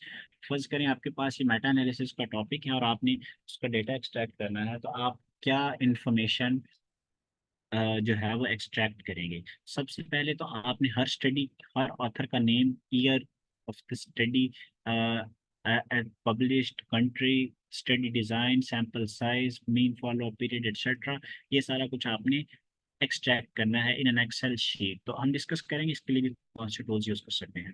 Then you have baseline या पेशेंट पॉपुलेशन, जो कि प्री ट्रीटमेंट, ट्रीटमेंट से पहले पेशेंट्स की क्या आपके पास खुसूसियात या प्रॉपर्टीज़ या करेक्टरिस्टिक्स थे, लाइक एज डिस्ट्रीब्यूशन क्या थी, जेंडर क्या थी, blood pressure, LDH base line उनके क्या हैं, कोमॉर्बिडिटीज़ क्या हैं। ठीक है, तो ये सारी चीज़ें आपने डिस्कस करनी है। ऑलरेडी कितने कितने लोग कौन सा ट्रीटमेंट रिसीव कर रहे हैं, कौन सी कोमॉर्बिडिटीज़ हैं, लाइक हार्ट फेलियर के पेशेंट्स तो नहीं है इसमें, डायबिटीज़ के पेशेंट्स तो नहीं हैं, किसी कार्सिनोमा के पेशेंट्स तो नहीं हैं।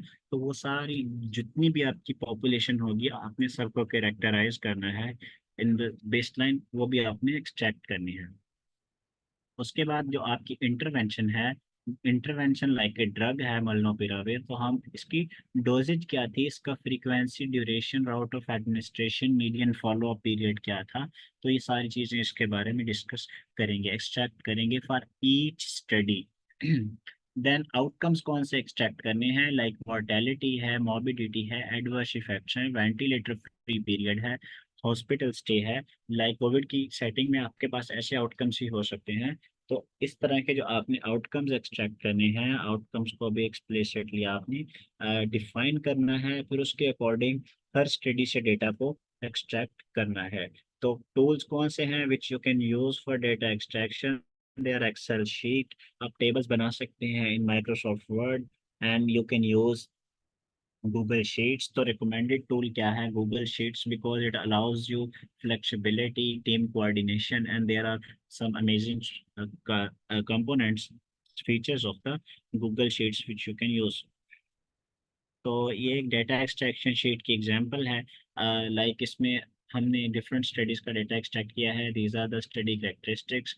हर स्टडी आईडी का मतलब यह है कि उसके ऑथर का क्या नाम है, फर्स्ट ऑथर का लास्ट नेम एक्सट्रैक्ट करते हैं, देन ईयर ऑफ स्टडी क्या है published, then you have study design कौन सा है, आरसिटीज़ हैं, लोकेशन ऑफ ईच स्टडीज़। उसके बाद आपके ये डेमोग्राफिक्स हैं।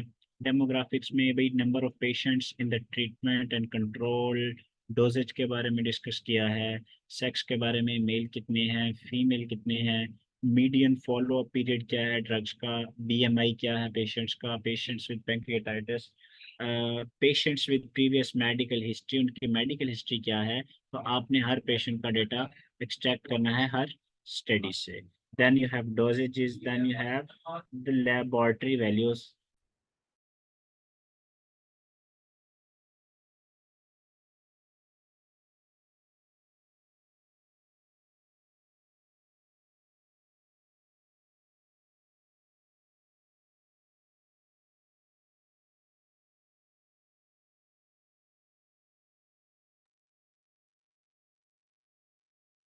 ठीक है जी। उसके बाद हम जो वेरिएबल्स एक्सट्रैक्ट करते हैं, वो आपके पास आउटकम्स हैं, like you have safety outcomes, adverse events.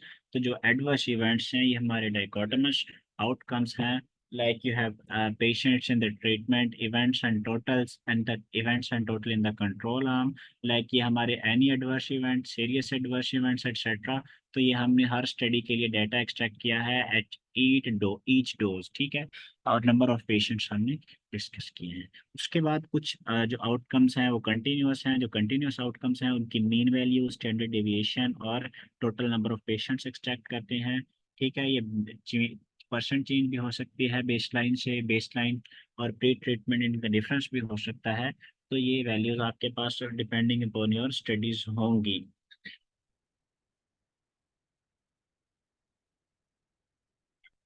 ठीक है जी। इसके बाद next step, data is extracted according to the format. ये फॉर्मेट देख लें, जो डाइकोटोमस आउटकम्स हैं उनको इवेंट्स एंड टोटल की फॉर्म में एक्सट्रैक्ट करना है। जो आपके पास कंटिन्यूस डेटा है उसको मीन स्टैंडर्ड डेविएशन की फॉर्म में एक्सट्रैक्ट करना है आपने, और उसके बाद ही आप you will be able to perform an analysis. तो ये एनालिसिस के बारे में बहुत अच्छी स्लाइड है। हम इसको थोड़ा शॉर्ट ही रखेंगे।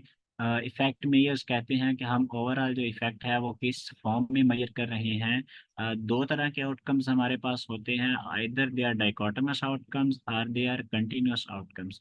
तो डाइकोटोमस आउटकम्स का मतलब है which can be one of the two possibilities, like you have mortality rates, relapse rate, probability of getting adverse events or not, pass or fail। तो ये एक ही possibility हो सकती है, either a patient can die or not, you can pass or fail। Relapse हो सकता है, relapse mean के किसी थेरेपी पे आपने किसी पेशेंट को लगाया है लेकिन वो उसकी जो डिजीज है वो वापस रिलैप्स कर गई है। And then you have adverse events like diarrhoea, nausea, vomiting etcetera, जो हम बुक्स में या फॉर्मर में स्पेशली पढ़ते हैं। ये एडवर्स इवेंट्स, तो ये एडवर्स इवेंट्स ड्रग्स के ट्रायल्स की बेसिस पे जो कंफर्म होते हैं, जो statistically and clinically value significant होती हैं, वही हमारी बुक्स का गाइडलाइंस का पार्ट बनती हैं। उसके बाद कंटिन्यूस आउटकम्स में जैसे हमारे पास लैब वैल्यूज, ये रेंज में से कोई भी चीज़ होती हैं। जो कंटिन्यूस आउटकम्स हैं इनकी जो डेटा एक्सट्रैक्शन है वो इवेंट्स और total for the treatment and control होगा। और जो कंटिन्यूस आउटकम है इसमें हमारे पास मीन वैल्यूज होंगी, स्टैंडर्ड डेविएशन होगी, total number of patients for the treatment and the control, both arms होंगी।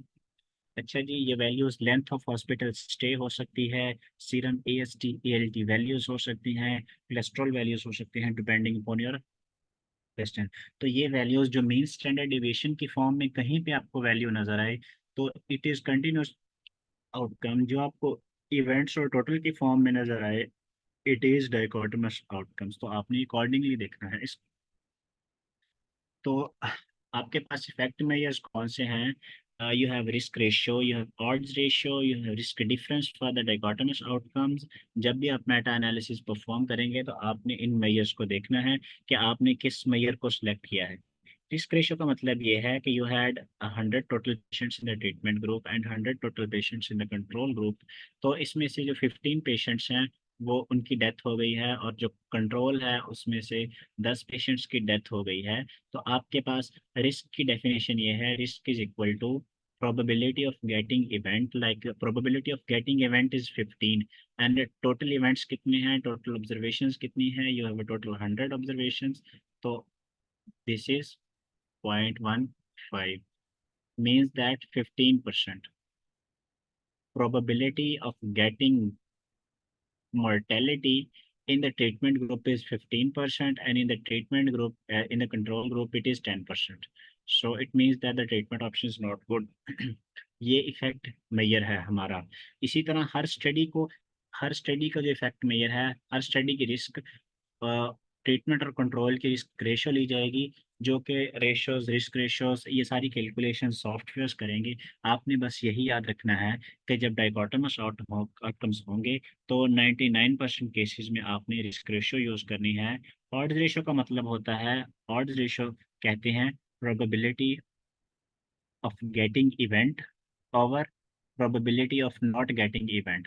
तो what will be the odds, तो हम इस केस में हमारे odds 15/85 है, means that 85 patients will not get any adverse events, mortality 15 patients will get।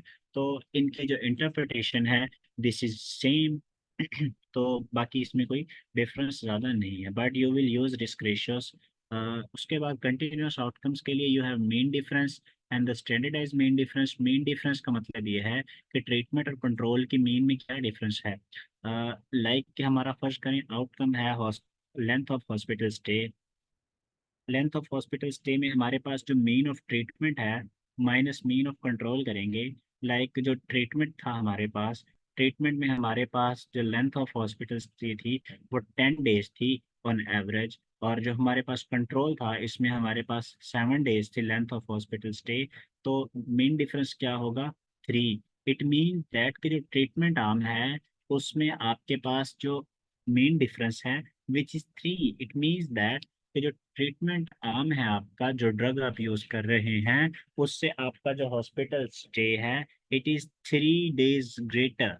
ठीक है, तो इट मीन्स दैट जो ड्रग आपके हॉस्पिटल स्टे को इंक्रीज कर रही है it is not a good drug. तो ये इसकी सिंपल इंटरप्रिटेशन है।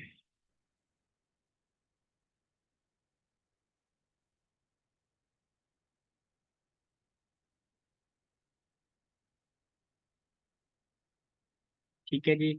उसके बाद मॉडल्स के बारे में कौन सा मॉडल यूज किया जाएगा, तो इफ़ यू हैव हेट्रोजेनिटी तो आप रैंडम इफेक्ट मॉडल यूज करेंगे। अगर आपके जो आउटकम्स हैं उसमें हेट्रोजेनिटी नहीं है तो आप उसमें फिक्स्ड इफेक्ट मॉडल यूज करेंगे।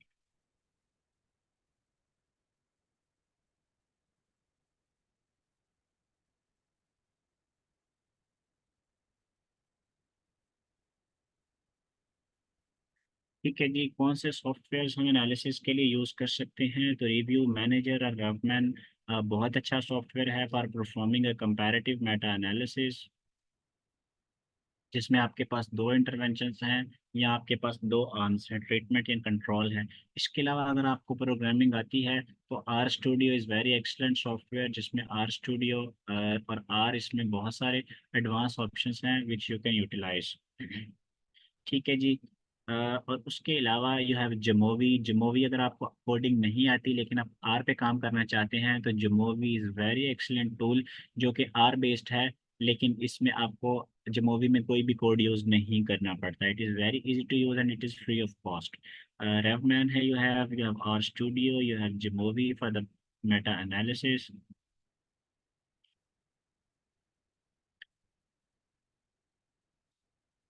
Yes, you need an expert person who knows the so little bit about the statistics to perform an analysis. If you want to find mentor तो ये आपकी किस्मत है, आप अपने सीनियर्स में फाइंड करें, अपने फेलोज में फाइंड करें। उसके अलावा जो रिसर्च कंडक्ट कर रहे हैं ऑलरेडी सीनियर्स, उनके साथ and you can get some amazing people from LinkedIn और अदर सोशल्स टू। इसके अलावा आपके पास ओपन मेटा एनालिस्ट है। Open meta analyst is a pipeline to R. अगर आपको कोडिंग नहीं आती और आप एनालिसिस करना चाहते हैं, you can perform analysis using MetaXL. इसके अलावा बहुत सारे सॉफ्टवेयर हैं, स्टेटा है, कॉम्प्रिहेंसिव मेटा एनालिसिस है।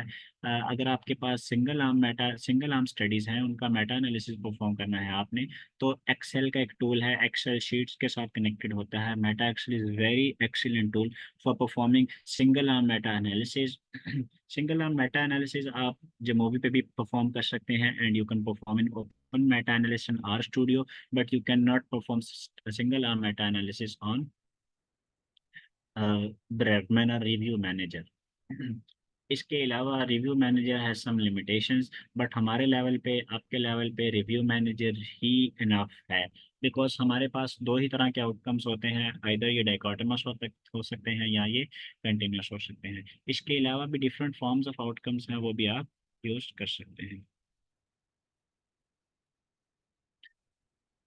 ठीक है जी। क्वालिटी असेसमेंट का मतलब ये है कि जो आपने एनालिसिस परफॉर्म स्टडीज़ को इंक्लूड किया है, उन स्टडीज़ की क्वालिटी क्या है। बिकॉज आपका मेटा एनालिसिस उतना ही अच्छा होगा जितनी स्टडीज़ आप इंक्लूड करेंगे। अगर आप गंदी स्टडीज़ को कंबाइन करेंगे तो आपके रिजल्ट्स भी रोबस्ट नहीं होंगे, रिलायबल नहीं होंगे, फाइंडिंग्स किसी काम की नहीं होंगी।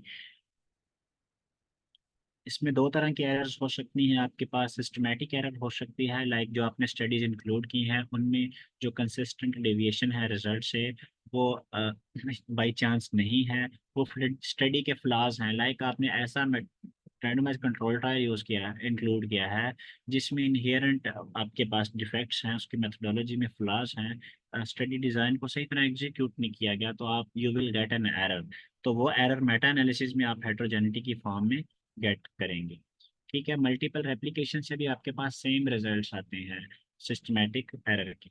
ठीक है, दो तरह की एरर्स हैं। इसके अलावा रैंडम एरर है। रैंडम एरर जो अनप्रडिक्टेबल इनएक्यूरेसी है, इसको स्टडीज़ में किसी न किसी तरह होती है, इसको हम ख़त्म नहीं कर सकते रैंडम एरर को, लेकिन हम इसको कम कर सकते हैं लार्जर सैंपल साइजेस यूज़ करने से।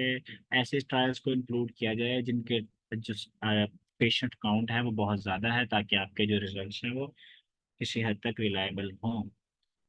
ठीक है जी। ये एक्यूरेट नहीं भी हो सकते, हो भी सकते हैं।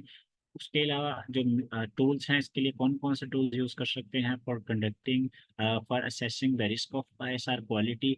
वी हैव रॉब 2.0, जिससे risk of bias tool by Cochrane collaboration. ये रैंडमाइज कंट्रोल ट्रायल्स के लिए यूज़ किया जाता है। इसकी पैरेलल गाइड बुक आपके पास अवेलेबल है। इसके अलावा इसकी वीडियोस भी अवेलेबल हैं, जिससे आप क्वालिटी को असेस कर सकते हैं। तो ये आपकी सब्जेक्टिव जजमेंट होती है, लेकिन इससे आप क्वालिटी को क्वांटिटेटिवली बता सकते हैं कि स्टडी की क्वालिटी क्या है। Either is a good quality study और a bad quality study. If you are combining bad quality studies, तो your meta analysis will be bad. ROBINS है। If you are non randomised trials, you can use ROBINS. ROBINS के भी दो variations हैं, ROBINS for exposure studies and Robbins for the interventional studies, but you can use either according to the study design you are having. Newcastle-Ottawa scale, if you are including cohort studies in your meta analysis, तो इसके लिए जो recommended tool है वो Newcastle-Ottawa scale है, which is relatively an easier tool. ROB2 बहुत extensive है, इसमें बहुत सारे signaling questions हैं, 5 domains हैं, हर domain के लिए डिफरेंट क्वेश्चंस हैं, तो उसके लिए आपको पूरे आर्टिकल को, पूरे प्रोटोकॉल को क्रिटिकली देखना पड़ता है। न्यूकासल और टावर स्केल में आपके पास रेटिंग्स होती हैं in the form of stars. इसके अलावा आपके पास और बहुत सारे टूल्स हैं, ग्रेड असेसमेंट है। ठीक है जी। आपके पास NIH के टूल हैं जिनको आप यूज़ कर सकते हैं फॉर क्वालिटी असेसमेंट। इसके अलावा भी बहुत सारे टूल्स हैं। जोआना ब्रिक्स इंस्टीट्यूट का टूल्स है जिसे JBI कहते हैं, लेकिन जो रिकमेंडेड टूल्स हैं वो मैंने आपको बता दिए हैं, यही यूज़ होते हैं मोस्ट कॉमनली। ठीक है जी।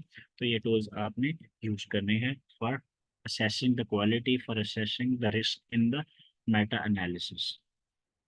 Then you have manuscript writing. तो मैन्युस्क्रिप्ट राइटिंग के कंपोनेंट्स आपके पास एब्स्ट्रैक्ट है, introduction, methods, discussion and reference section है। रेफरेंसेस के लिए आपके पास जोटेरो एंड नोट अवेलेबल है, you must have a basic knowledge about that.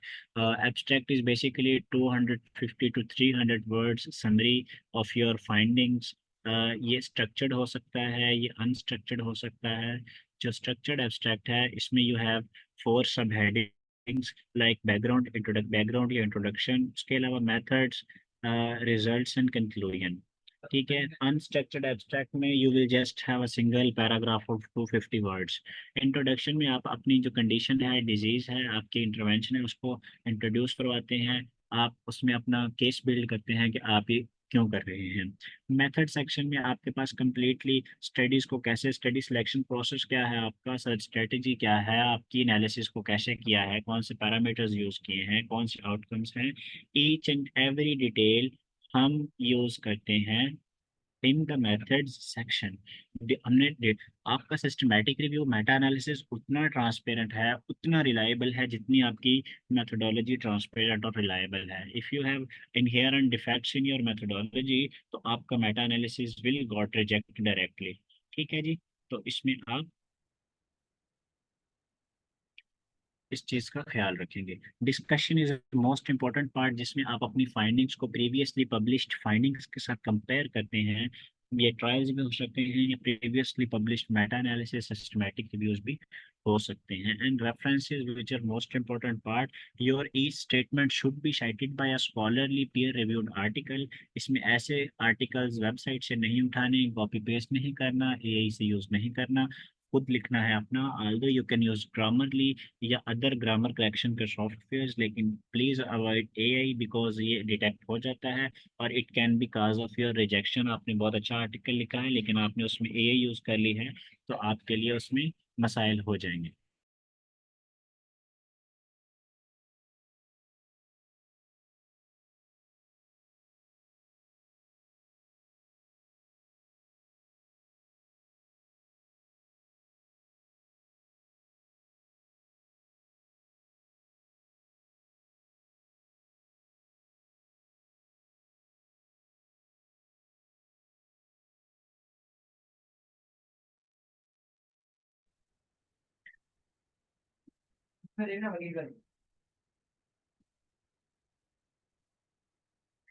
ठीक है जी। अच्छा जी, अब आवाज़ आ रही है आप लोगों को? सॉरी मैंने म्यूट किया था। प्लेजरिज्म के लिए जो ऑनलाइन सॉफ्टवेयर हैं उनकी कोई ऑथेंटिसिटी नहीं है। टर्निटिन की ऑथेंटिसिटी है because Turnitin and iThenticate, these are two softwares which are widely used by the journals. तो ऐसे सॉफ्टवेयर्स को प्रेफर किया जाए जो जर्नल्स खुद यूज़ करते हैं, बिकॉज ये ऑनलाइन और वेबसाइट्स वालों इनके पास जो कंप्लीट कवरेज ही नहीं होती डेटा बेसिस, कंप्लीट जो वेब पेजेस हैं उनकी, तो इनकी जो क्वालिटी है वो कंप्रोमाइज होती है। अच्छा जी, journal selection and submission which is very crucial step. Journal को टारगेट करना, आपने जो आपका टारगेट जर्नल है आपको आइडेंटिफाई करना है उसको। आपने पब्लिश्ड स्टडी बहुत अच्छी लिख ली है लेकिन अल्टीमेट मकसद उसका आपको अपने कंप्यूटर में उस फोल्डर की जीनत बनाना नहीं है। आपका मकसद उसको पब्लिश करना है ताकि उससे लोग फ़ायदा हासिल कर सकें and you gain credibility and recognition. तो आइडेंटिफाई करेंगे आप जर्नल को, 2-3 ऑप्शंस बैकअप के लिए भी आप बनाएंगे कि किस किस में सबमिट करवा सकते हैं। कौन सी चीज़ें आपने कंसिडर करनी है वाइल सेलेक्टिंग अ जर्नल। तो आपकी स्टडी की स्ट्रेंथ क्या है, आप बंदे को पता होता है कि आपकी स्टडी किस लेवल की, किस क्वालिटी की है। आपने वो जर्नल्स देखने हैं जहाँ पे आपकी स्टडी से रेलिवेंट या सिमिलर स्टडीज़ पहले भी पब्लिश हो चुकी हैं ताकि आपकी स्टडी भी पब्लिश हो सके। उस जर्नल की रेपुटेशन या इम्पैक्ट फैक्टर क्या है, बिकॉज जितना इम्पैक्ट फैक्टर कम होगा आपकी स्टडी के पब्लिश होने के chances will be greater. Acceptance rates क्या हैं, पब्लिकेशन चार्जेस क्या हैं, बिकॉज पाकिस्तान में या डेवलपिंग कंट्रीज़ में एपीसीज बहुत बड़ा मसला है। बिकॉज बहुत सारे जर्नल्स हैं वो ओपन एक्सेस होते हैं, मींस के ऑथर्स को पैसे पे करने पड़ते हैं फिर ही उनके आर्टिकल्स एक्सेप्ट होते हैं। तो हमारे पास ये थाउजेंड्स डॉलर्स में होती है, from ranging from hundreds two thousand of dollars. तो ये हमारे लिए पॉसिबल नहीं होता। तो हम क्या करते हैं, हम फंडर्स को अरेंज करते हैं या हम वेवर लेटर्स लिखते हैं जर्नल्स के एडिटर्स को, तो हमें वेवर्स वगैरह मिल जाते हैं। तो डिफरेंट ऑप्शंस हैं पब्लिशिंग, लाइक ओपन एक्सेस है, जिसमें ओपन एक्सेस का मतलब ये है कि ऑथर जो है वो पे करेगा और जो आर्टिकल है वो फ्रीली अवेलेबल होगा to the public, to the readers. तो ओपन एक्सेस में author will pay the charges. ये $1000 से $8-9,000 तक रेंज कर सकते हैं। जो लो इनकम कंट्रीज हैं वहाँ से लोग फ्री पब्लिश कर सकते हैं, like if you are from Ukraine, you are from Afghanistan, Sudan, Nigeria et cetera, which are very low middle income countries which are war torn. तो इसमें आपके लिए यहाँ से ऑथर्स जो पब्लिश करते हैं उनके लिए आपके पास free 100% free article processing charges होते हैं। इसके अलावा आप वेवर्स मिल जाते हैं, डिस्काउंट्स मिल जाते हैं। ओपन एक्सेस में पब्लिश करने का फ़ायदा ये है कि आप पे आर्टिकल की विजिबिलिटी ज़्यादा है, विजिबिलिटी ज़्यादा है तो साइटेशन ज़्यादा है। साइटेशंस का क्या मतलब है कि साइटेशन ही आपकी जो स्टडी है उसकी क्रेडिबिलिटी का म्यार है कि आपकी स्टडी से लोग फ़ायदा उठा रहे हैं या नहीं उठा रहे। ये किसी पॉलिसी का, किसी गाइडलाइंस का हिस्सा है आपकी स्टडी या नहीं है, या किसी काम की नहीं है। अच्छा जी, क्लोज एक्सेस जर्नल्स हैं जिसमें रीडर्स पे करते हैं पैसे। तो जो रीडर्स हैं, रीडर्स के पास पैसे होंगे तो वो अफोर्ड कर सकेंगे, नहीं होंगे तो वो आर्टिकल को पढ़ेंगे ही नहीं। तो you will get less readership, less citations, but it is free publication. आपको फ़ायदा है लेकिन रीडर्स को फ़ायदा नहीं है। उसके अलावा हाइब्रिड ऑप्शंस भी अवेलेबल होते हैं, तो जो कि दोनों तरह के ऑप्शंस पे करते हैं। अगर आप ओपन एक्सेस में पब्लिश करवाएंगे तो रीडर पे करेगा, रीडर नहीं पे करेगा, आप पे करेंगे। If you are publishing in a close access तो आप तो इसमें बहुत सारे ऑप्शन हैं, there are lot of journals. तो आप इसमें फ्री जर्नल्स को ही सिलेक्ट कर सकते हैं रेलिवेंट, या फिर इसके अलावा आप ऐसे लोगों को ले सकते हैं जिनके पास इनकी एक्सेस होती है, जैसे गोल्ड एक्सेस, लाइक यूएस में, यूके में यूनिवर्सिटीज़ में एक्सेस होती है जहाँ से आप फ्रीली पब्लिश कर सकते हैं। जर्नल्स फाइंड करने के लिए क्या चीज़ें यूज़ की जाएंगी? डिफरेंट जर्नल्स फाइंडर हैं, लाइक आपके पास you have jane.biosemantics.org, you will paste your abstract and title here and you will get a lot of results about the journal suggestion. इसके अलावा एल्सवियर का जर्नल फाइंडर है, you will, जैसे ही आप एल्सवियर जर्नल फाइंडर पे click करेंगे तो you will get this window. अपना एब्स्ट्रैक्ट पेस्ट करेंगे तो यू विल आपके पास बहुत सारी लिस्ट आ जाएगी जर्नल्स की। वायले का जर्नल फाइंडर है जहाँ पे आप अपने एब्स्ट्रैक्ट्स ऐड करेंगे तो you will get the results from the Wiley, Elsevier and Jane et cetera, different options. तो इन ऑप्शंस में आप एक्सेप्टेंस रेट्स देखेंगे कि इनके एक्सेप्टेंस रेट्स ज़्यादा हैं। टाइम टू फर्स्ट डिसीजन क्या है, ओपन एक्सेस या क्लोज एक्सेस, अवेलेबिलिटी इनकी है या नहीं है। ठीक है जी। इसके बाद टॉप रीजंस ऑफ रिजेक्शन कौन सी होती हैं? Flaws in study design, contradictions हैं, राइटिंग और ऑर्गेनाइजेशन इज पुअर, मिसमैच, आपने गलत जर्नल में सबमिट करवा दिया, ये बहुत बड़ा मसला है। नोवेलिटी नहीं है आपके टॉपिक में, मैन्युस्क्रिप्ट को अच्छे से प्रिपेयर नहीं किया गया, एथिकल मिसकंडक्ट है, लाइक प्लेजरिज्म है, एआई यूज़ किया है आपने, क्योंकि एआई कभी भी ऑथर नहीं हो सकता। Reasons not related to the manuscript, like आपने वर्ड काउंट ज़्यादा है आपका। इसके अलावा और भी बहुत सारी चीज़ें हैं जो कि आपकी रिजेक्शन की वजह है, लेकिन जर्नल मिसमैच इज बहुत बड़ी वजह है। पुअर राइटिंग एंड प्लेजरिज्म और ये भी वजह है।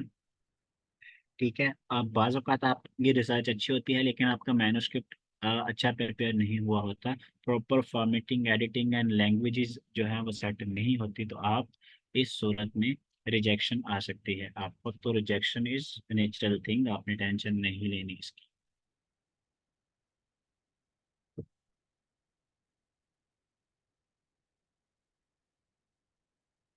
तो manuscript submission is not equal to acceptance, इस पे टाइम लगता है, पेशेंस वाला काम है। How to do a meta analysis. अच्छा जी, इसकी छोटी सी समरी देख लेते हैं हम कैसे करेंगे। टॉपिक को सिलेक्ट किया है, टॉप टीम को गैदर करेंगे, प्रोटोकॉल रजिस्ट्रेशन प्लान को आउटलाइन करेंगे, डेडलाइन को सेट करेंगे, और डेडलाइन शुड बी रियल।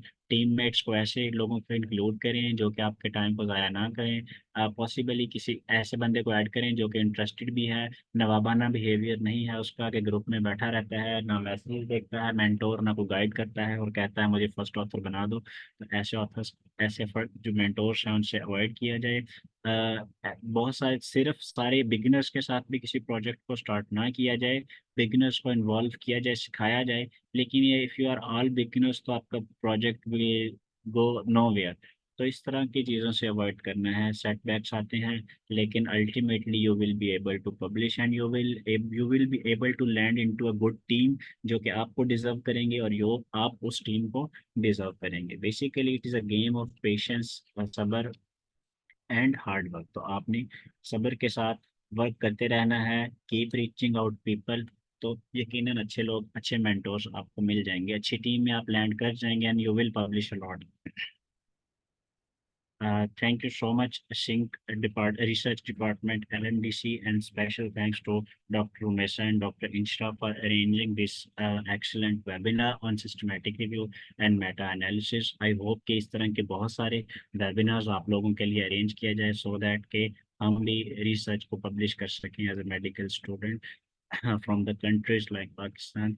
और हम भी जो एडवांसिंग हेल्थ केयर है इसमें सफिशिएंटली कंट्रीब्यूट कर सकें। अल्टीमेटली ये हमारी सीवीज को भी स्ट्रांग बनाएंगे। Thank you so much sync LMDC and doctor Umesh and doctor Inshra.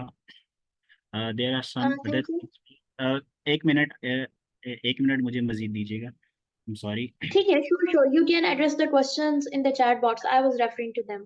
ठीक है जी। अच्छा जी, अगर आप मज़ीद सीखना चाहते हैं systematic review and meta analysis के लिए तो यू हैव सजेस्टेड रीडिंग्स जो कि मेरी फेवरेट बुक्स में से इंट्रोडक्शन टू मेटा एनालिसिस है, जिसमें मेटा एनालिसिस के बारे में हर चीज़ को डिटेल के साथ डिस्कस किया गया है by Michael Bernstein Wiley publisher से। और इसके अलावा systematic review and meta analysis Cochrane की जो गोल्ड स्टैंडर्ड बुक है which is Cochrane handbook for systematic reviews of interventions by P.T. Higgins. तो ये बहुत अच्छी बुक है। If you are book reading guy तो आपको लाजमी इन बुक्स को पढ़ना चाहिए। Finding what works in health care, standards for the systematic reviews, ये बहुत अच्छी बुक्स हैं for conducting and learning the basics of systematic review and meta analysis. इनके PDFs फ्रीली अवेलेबल हैं। अगर आपको हार्ड कॉपीज चाहिए तो you can get buy hard copies too. These are very excellent books. इसके अलावा कौन से कोर्सेज हैं फ्री ऑफ कॉस्ट? तो ये दो कोर्सेज जो कि बहुत ही अच्छे कोर्सेज हैं। अ, मैंने खुद भी ये दोनों कोर्सेज लिए हैं। Introduction to systematic review and meta analysis by Johns Hopkins university, Bloomberg school of public health. This is an excellent course on systematic review and meta-analysis. You get a certificate of completion too on the Coursera. इसके अलावा writing in sciences, अगर आपको लिखना नहीं आता, scientific writing is an art and it can be learn. तो scientific writing ये ऐसी चीज़ नहीं है जो कि आप साथ लेके पैदा होते हैं। यू कैन डेवलप टू, आप में स्किल्स हैं, एबिलिटीज़ हैं, तो आप कोई भी स्किल्स को सीख सकते हैं, डेवलप कर सकते हैं। Good writing is a skill and it can be learn. तो writing in science is an excellent course by Christian Sinani by Stanford University. It is free of cost, you can access this to.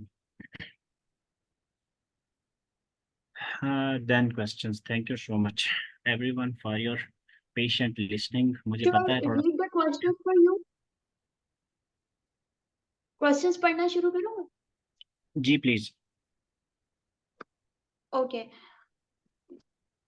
just a minute. The first question I'm seeing is what is the difference between RCT and clinical trial? दोनों ही clinical trials हैं, लेकिन जो randomise control trial है इसमें patient randomisation होती है, blinding of intervention है। ये कुछ चीज़ें हैं जो कि रैंडमाइज कंट्रोल ट्रायल एक डिज़ाइन है। कोई भी स्टडी क्लिनिकल ट्रायल है जिसमें आप क्लिनिकल कोई ड्रग इन्वेस्टिगेट कर रहे हैं, तो ये एनिमल स्टडी भी हो सकती है, ह्यूमन स्टडी भी हो सकती है। लेकिन जो रैंडमाइज कंट्रोल ट्रायल है इसमें पेशेंट रैंडमाइजेशन जो है ये बहुत इंपॉर्टेंट है। इसका मतलब ये है कि ऐसे नहीं है कि आपने मर्जी से पेशेंट्स को सिलेक्ट किया है।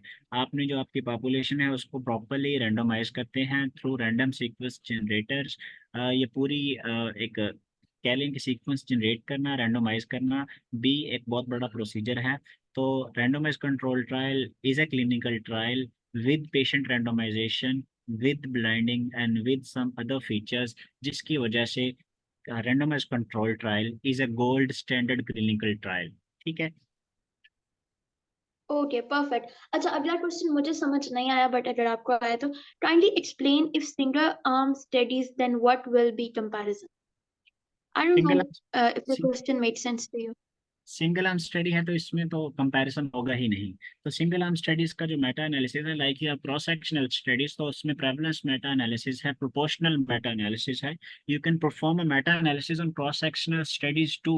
It is called single arm meta analysis. Like you have some clinical trials जिसमें कंट्रोल नहीं है, कुछ डिजीजेज ऐसी हैं जिनके पेशेंट्स कंट्रोल अवेलेबल नहीं है, या कुछ इन्वेस्टिगेशनल ड्रग्स ऐसी हैं जो कि जस्ट पेशेंट्स पे यूज की जा सकती हैं।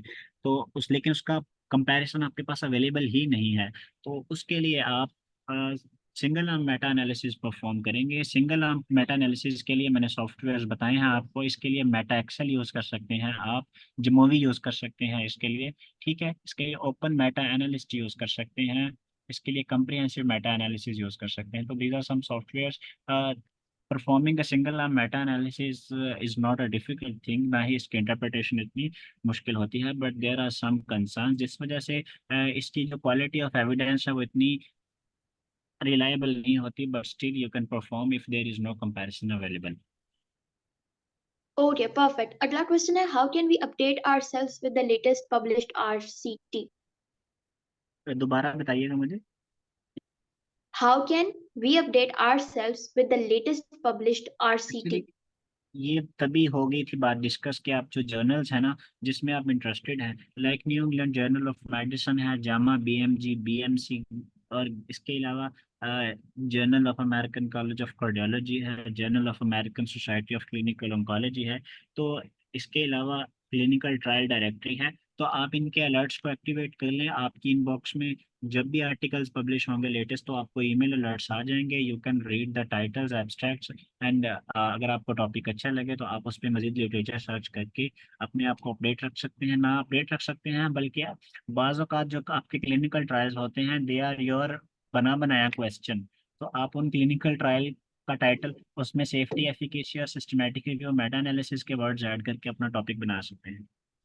परफेक्ट। अगला क्वेश्चन है विच सॉफ्टवेयर रिमूव डुप्लीकेटेड स्टडीज। इसके लिए एंड नोट यूज़ कर सकते हैं, स्पैरो यूज़ कर सकते हैं आप, इसके लिए रयान यूज़ कर सकते हैं। सारे सॉफ्टवेयर्स में ही डुप्लीकेट रिमूवल का ऑप्शन मौजूद होता है, तो जिसमें भी जो ठीक भी है। सॉफ्टवेयर यूज़ करें आप उसमें डुप्लीकेट रिमूव कर सकते हैं। अगला क्वेश्चन है do we need a mentor for conducting meta analysis, if yes how can we find one.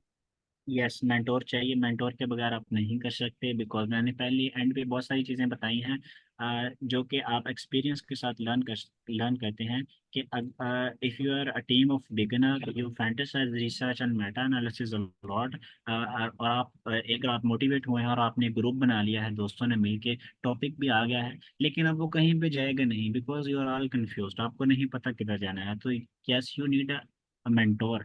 ऐसा मेंटोर जिसको सारी बातों का पता है, सारे प्रोसेस का पता है, जो कि आपको प्रोसेस एक का सारा गो थ्रू करवा दे, so that you may have hands on experience. इसी तरह जो एनालिसिस है, analysis is the technical and critical part of meta analysis, performing an analysis.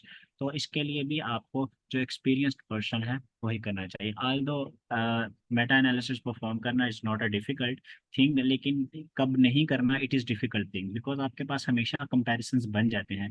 लेकिन जब आपने किन स्टडीज़ को कंबाइन करना है, किन को नहीं कंबाइन करना, तो it is your subjective judgement कि आपके पास कितने कंपैरिजन अवेलेबल हैं, किस तरह के कंपैरिजन अवेलेबल हैं, और किस तरह की स्टडी डिजाइन है। Because combining apples and oranges and garbage in and garbage out, if you have low quality studies so your meta analysis will be low quality. And if you have apples and oranges, like you are combining different populations, combining different study design, your findings will not be robust and reliable. तो इन चीज़ों का सबका ख्याल रखना है। इसके लिए a person who is clinically more experienced and experienced in the methodology should be your mentor. Mentor ऐसे शख्स को रखें जो अवेलेबल भी हो। ऐसा बंदा जो कि नखरे करता है, अवेलेबल ही नहीं है, उसको मेंटोर बनाने का फायदा नहीं है आपको। ठीक है। Very well answered. अच्छा, अगला क्वेश्चन है, which online software to use for plagiarism or grammar errors or AI? इसके लिए टर्निटिन है बट इट इज पेड, लेकिन ये रिलायबल है। जर्नल्स ये सॉफ्टवेयर यूज करते हैं। सेकंड सॉफ्टवेयर इज, फर्स्ट मैं लिख देता हूँ, first is Turnitin and second software is iThenticate. तो आप इन सॉफ्टवेयर्स को यूज कर सकते हैं but they are paid, so लेकिन आप रिक्वेस्ट कर सकते हैं उन लोगों को जिनके पास एक्सेस इनकी है। ठीक है जी, अगर आपकी जो Okay. ओरिजिनल सारी फाइंडिंग्स हैं आपने कॉपी पेस्ट नहीं किया तो आपकी जो फाइंडिंग्स है पॉसिबल नहीं है कि उसमें प्लेजरिज्म हो। इसके अलावा plagiarism X is a software which is reliable to an extent. इसका आप गेट इन टू पीसी से जो क्रैक्ड वर्जन है वो डाउनलोड कर लेंगे तो ये आपको अच्छे रिजल्ट्स प्रोवाइड कर देता है। ये दोनों पेड हैं।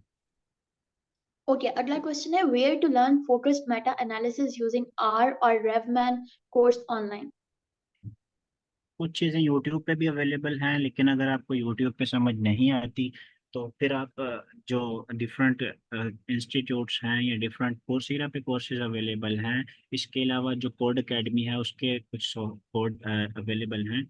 तो उससे पहले यह है कि आर में जाने से पहले या प्रोग्रामिंग या पाइथन लर्न करने से पहले यू शुड लर्न द रेवमैन। रेवमैन के लेक्चर्स तो आपको यूट्यूब से मिल जाएंगे, इसके ट्यूटोरियल्स, इसकी बुक मिल जाएगी आपको। तो सबसे पहले आसान सॉफ्टवेयर सीखें, बेसिक्स सीखें, risk ratio, odds ratio, risk difference, mean difference, standardized mean difference, effect measures, heterogeneity. इन जो बेसिक कॉन्सेप्ट्स हैं ना, इनको सबसे पहले ग्रैस्प करें। उसके बाद एनालिसिस करना मुश्किल चीज़ नहीं है। You will have a lot of software like jamovi है। जिमोवी की एक दो घंटे की वीडियो देख के आपको जिमोवी आ जाएगा। आपको ओपन मेटा एनालिस्ट आ जाएगा, मेटा एक्सेल, रेवमैन आ जाएगा। लेकिन कब आपने परफॉर्म करना है, कब यूज़ करना है, इंटरप्रेट कैसे करना है, this is a difficult thing. तो इन चीज़ों का ख्याल रखना है। Learning software and skill ultimately can help you to get collaborations. तो आप इसको शो ऑफ कर सकते हैं because what eyes don't see and mind does not exist. तो if you are not showing your skill set, it means that you have nothing to show. तो आप skills सीखें, सॉफ्टवेयर सीखें, डिस्प्ले करें, publicise करें, ब्रांड करें, सो that you may gate collaborations. Okay, अगला question है, how to assess articles not available on Ski Hub like the latest one? I don't know what he is referring to, but uh, yes articles which are not yes, available on Ski Hub. जो article Sci Hub पे available नहीं है आप उनको research gate पे authors से request कर सकते हैं उनके full text. First method is that. Second ये है कि जो साई हब के इन साई हब है इनकी कम्युनिटी सपोर्ट अवेलेबल है। आप डीओआई पेस्ट करेंगे कम्युनिटी सपोर्ट में तो आपको आर्टिकल एक दो दिन के अंदर मिल जाएगा। इसके अलावा ऐसे लोग जिनके पास इंस्टीट्यूशनल एक्सेस है उन्हें रिक्वेस्ट करके आप आर्टिकल्स के फुल टेक्स्ट ले सकते हैं। लाइक ये है कि कोई यूएस में या यूके में यूनिवर्सिटी में पढ़ रहा है तो जो उसके पास एक्सेस होती है लाइब्रेरी की, हर यूनिवर्सिटी की लाइब्रेरीज में जर्नल्स की एक्सेस होती है तो आप उससे अपने आर्टिकल्स को ले सकते हैं। Okay, perfect. अगला क्वेश्चन है, how to get certificate from John Hopkins Coursera course? I have completed it but can't access certificate. It says to upgrade for access. Unfortunately Coursera पहले फाइनेंशियल एड प्रोवाइड करता था जिसमें आप free of cost certificate मिल जाता था। But यह है कि डेलिब्रेट उसका अनएथिकल यूजेस, एक्सटेंसिव यूजेस की वजह से क्योंकि कोई भी पे नहीं करता था, हर कोई अपने आप को गरीब डिक्लेयर करके free of cost financial aid avail कर लेता था। तो उन्होंने एटलीस्ट यू हैव टू पे $1 टू गेट द सर्टिफिकेट। तो अगर आपने सर्टिफिकेट लेना है तो unfortunately you have to pay at least $1 financial aid to access the course and then आपने assignments complete करनी है, फिर आपको उसका सर्टिफिकेट मिल जाएगा। Do display your Alright. certificates, these are very good things। Okay. अगला क्वेश्चन है, can you please tell your journey from which sources you learned meta analysis? जितने सोर्सेज मैंने बताए हैं यही सोर्सेज मैंने सारे यूज़ किए हैं, जो बुक्स, जो कोर्सेज जो मैंने बताए हैं। इसके अलावा और भी कुछ वर्कशॉप्स भी हैं, लेकिन ये है कि अल्टीमेटली जब तक आप रियल टाइम किसी प्रोजेक्ट में इन्वॉल्व नहीं होते जितने मर्जी आप सेशन ले लें आपको कोई फ़ायदा नहीं होगा। obtaining जस्ट ओनली सर्टिफिकेट्स भी अच्छी बात नहीं है। तो सर्टिफिकेट्स पे फोकस ना करें, स्किल्स पे फोकस करें, you will have a lot of certificates. दूसरी बात यह है कि जो मैंने कहाँ कहाँ से सीखा, तो मैंने आपको सॉफ्टवेयर चीज़ें बता दी हैं, बुक्स बता दी हैं, यूट्यूब पे बहुत सारा कुछ पढ़ा हुआ है, बुक्स में बहुत सारा कुछ पढ़ा हुआ है। बुक्स ज़्यादा प्रेफरेबल हैं क्योंकि इनमें हर चीज़ डिटेल के साथ दी होती है। हर सॉफ्टवेयर की आपके पास गाइड बुक अवेलेबल है, तो you can download the guide book, the software, and then you can आप उसके साथ पंगे लेते रहें, आपको आ जाएगा। Okay, अगला question है, for the very first research, what is the best and easiest method to go with? Easier method यही है to get involve in the project. आप रिक्वेस्ट करें। आपका बिहेवियर भी डिफाइन करता है कि either you will be part of team और नॉट। तो बेस्ट वे यही है कि respectfully in a good professional way approach someone who is pursuing research and show your interests, your skill set, that you know something about screening, data extraction. If you even know screening and data extraction, you can win collaborations। ठीक है, लेकिन इनको win करने के बाद just group में add होने का मतलब ऑथरशिप नहीं होता। इसका मतलब काम करना होता है। काम गलत करना इज समथिंग एल्स और काम ना करना इज समथिंग एल्स। तो जिस भी ग्रुप में जहाँ भी जाएं, आप अपनी फुल डेडिकेशन शो करें despite of your academic commitments. All दो एकेडमिक कमिटमेंट्स आपकी अपनी हैं, लेकिन रिसर्च आपका शौक है। If you want to pursue your passion, then you have to give some sacrifice of your time। तो इसके लिए आप ये है कि if you are up for the project, so you should show your 100% dedication, commitment। Meeting deadline is very important। If you don't meet deadlines, अगली दफ़ा आपको कोई किसी प्रोजेक्ट में इंक्लूड नहीं करेगा। Okay, second last question is there any specific channel on YouTube from where we can master all the steps one by one? नहीं, सारे एक जगह पे अवेलेबल नहीं है अनफॉर्चुनेटली। और यूट्यूब पे भी इस तरह की चीज़ें अवेलेबल हैं, लेकिन if you have specific questions, if you want a mentorship या इस तरह के चैनल चीज़ें हैं कि आप रियल टाइम प्रोजेक्ट का हिस्सा बनना चाहते हैं, तो it is difficult. But ultimately आपके पास जो बेसिक नॉलेज है वो यूट्यूब से आ जाता है। यूट्यूब के चैनल्स में medical research library by MD Anderson research cancer institute, it is a very good channel जिसमें आपको systematic review, meta analysis, narrative review और साइंटिफिक राइटिंग के हवाले से बहुत सारी चीज़ें मिल जाएंगी। Medical research library by MD Anderson cancer research institute, ये बहुत अच्छा यूट्यूब चैनल है, medical research library. Okay, the next उसके and the अलावा last question is, एक let me answer the question. इसके अलावा कॉकरेन के भी आपके पास लेक्चर्स oh sorry, अवेलेबल है। ठीक है, मेथोडोलॉजी, कॉकरेन मेथोडोलॉजी के। और उसके अलावा there are some other channels too, तो आपको अल्टीमेटली वो चीज़ें मिल जाती हैं जो कि आपको चाहिए होती हैं। But medical research library and the Cochrane का channel, they are very good. okay.